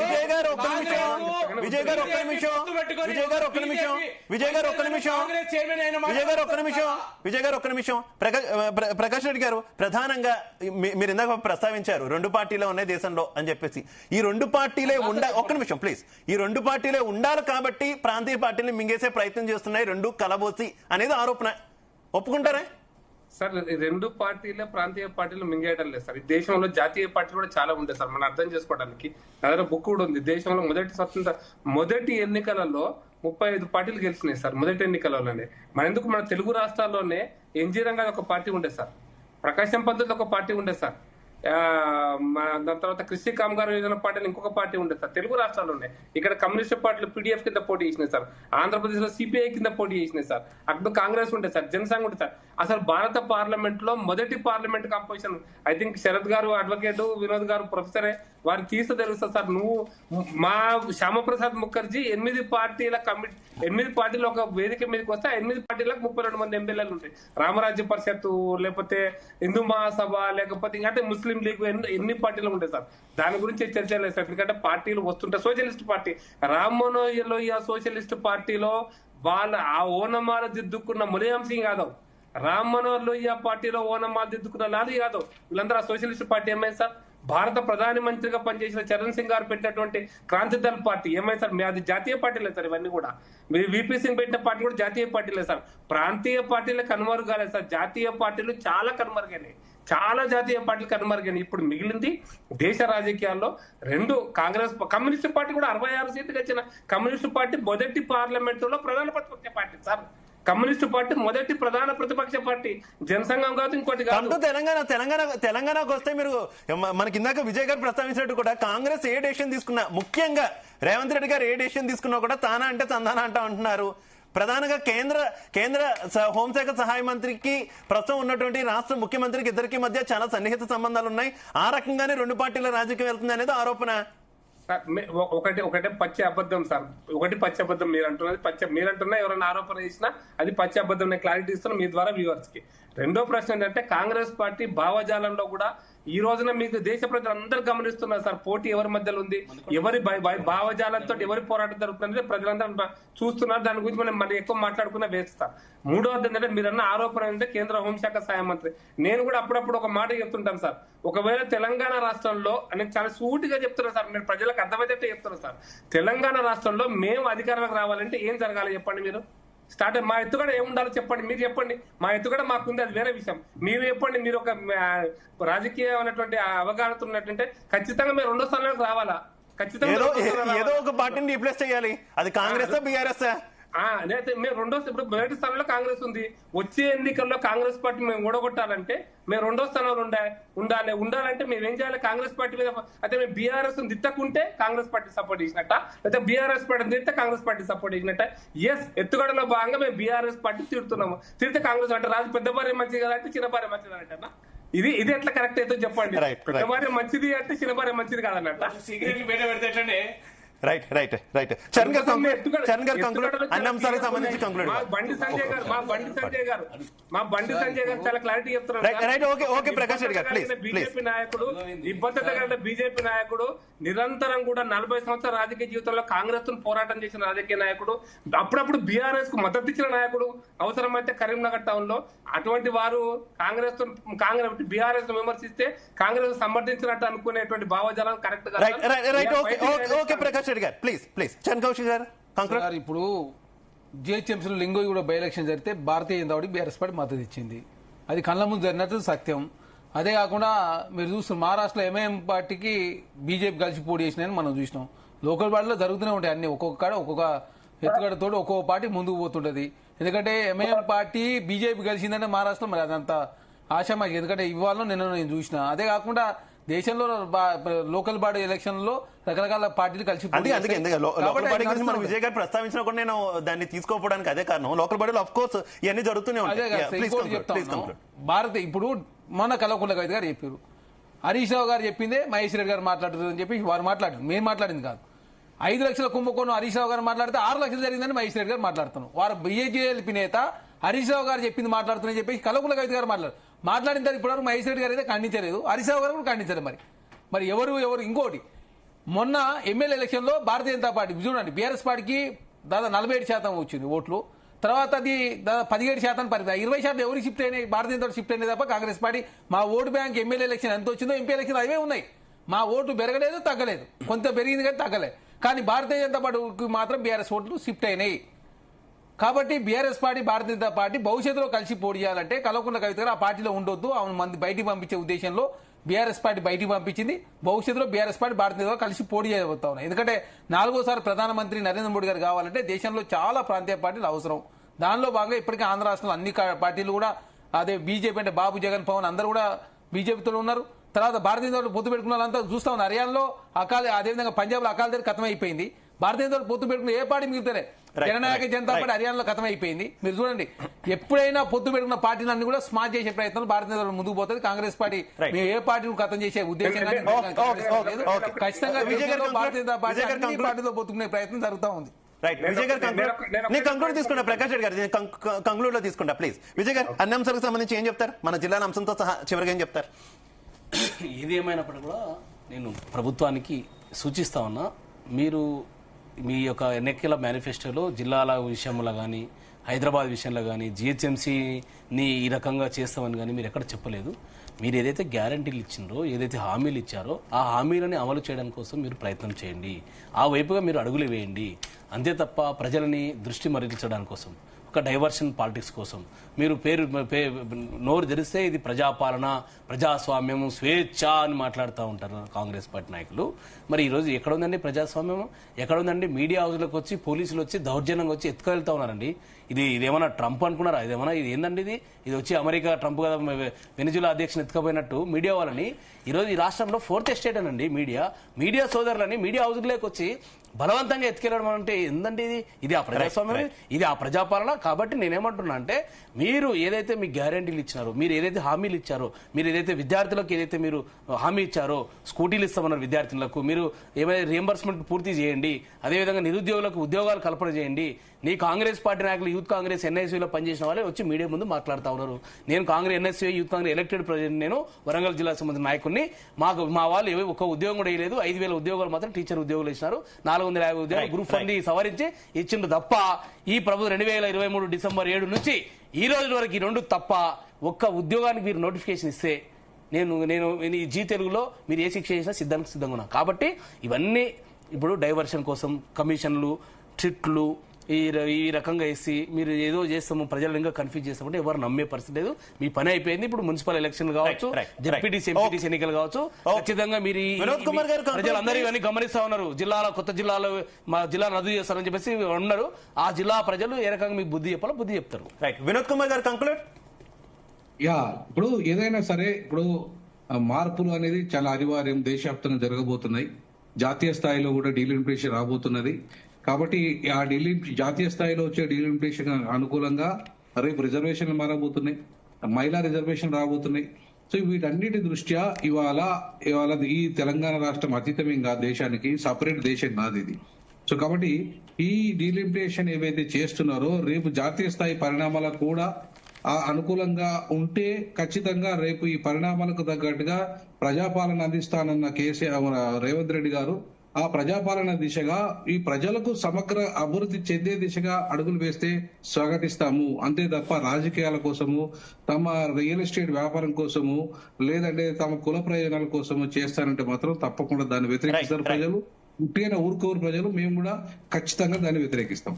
ప్రకాష్ రెడ్డి గారు కంక్లూడ్. సార్, నేను ఇంతకు చరణ్ కోశేర్ ఒక మాట చెప్పారు. అంటే నేను హైదరాబాద్ తెలంగాణ రాజకీయాలే చెప్తాను, తెలంగాణ కానీ దేశ రాజకీయాల్లో కూడా. సార్, మేము కాంగ్రెస్ పార్టీ బీజేపీగానే పోరాటం చేస్తున్నాం. ఎక్కడైనా చిన్న సంఘటనలు స్థానిక సంస్థల్లో అంటే మొన్న సర్పంచ్ ఎలక్షన్స్ లో బీజేపీ బీఆర్ఎస్ కలిసి కొన్ని దగ్గర పోటీంచింది, బీజేపీ కాంగ్రెస్ కలిసి కొన్ని దగ్గర చేసింది, బీఆర్ఎస్ కాంగ్రెస్ అని కొన్ని దగ్గర చేసింది. అంత మాత్రాన ఆ 3 పార్టీలు ఒకదానికి కూడా సంబంధం ఉన్నాయి అనుకోవడం కరెక్ట్ కాదనేది నా అభిప్రాయం. ఎందుకంటే స్థానిక నాయకులు, కార్యకర్తలు, వాళ్ళ కార్యకర్తల యొక్క పోరాటం కాబట్టి వాళ్ళకు వదిలిపెడతారు. ఏ రాజకీయ పార్టీని వదిలిపెడుతుంది అట్లాగే వాళ్ళు ఉన్నంతలో అడ్జస్ట్మెంట్ చేసుకుని పోటీ చేస్తారు. అయితే నేననే పాయింట్ ఏంటంటే సార్, ఈ దేశంలో ఇది మళ్ళీ నేను క్లారిటీ చెప్తున్నా, ఈ దేశంలో ఈ రాష్ట్రంలో కూడా మళ్ళీ క్లారిటీగా జిల్లాల పునర్విభజన చేసిన హైదరాబాద్ నగరం విషయంలో అయినా, జిహెచ్ఎంసీ పునర్విభజన విషయంలో అయినా పూర్తి స్థాయిలో వారు శరత్ గారు చెప్పినట్టుగా లేకపోతే అన్ని పార్టీలకు అభిప్రాయాలు తీసుకోకపోతే మళ్ళీ మారబోయే పార్టీ మళ్ళీ ఇంకొక ఎత్తుగడ చేసే ప్రమాదం కూడా ఉంటుంది. అర్థం చేసుకోండి. Thank you so much Prakash Reddy garu, thank you so much Charan Kaushik garu, thank you so much Vijay garu, thank you so much professor Gali Vinod Kumar గారు, అలాగే శరత్ గారు, అందరికీ కూడా ధన్యవాదాలు. ఓవరాల్ గా చూసుకుంటే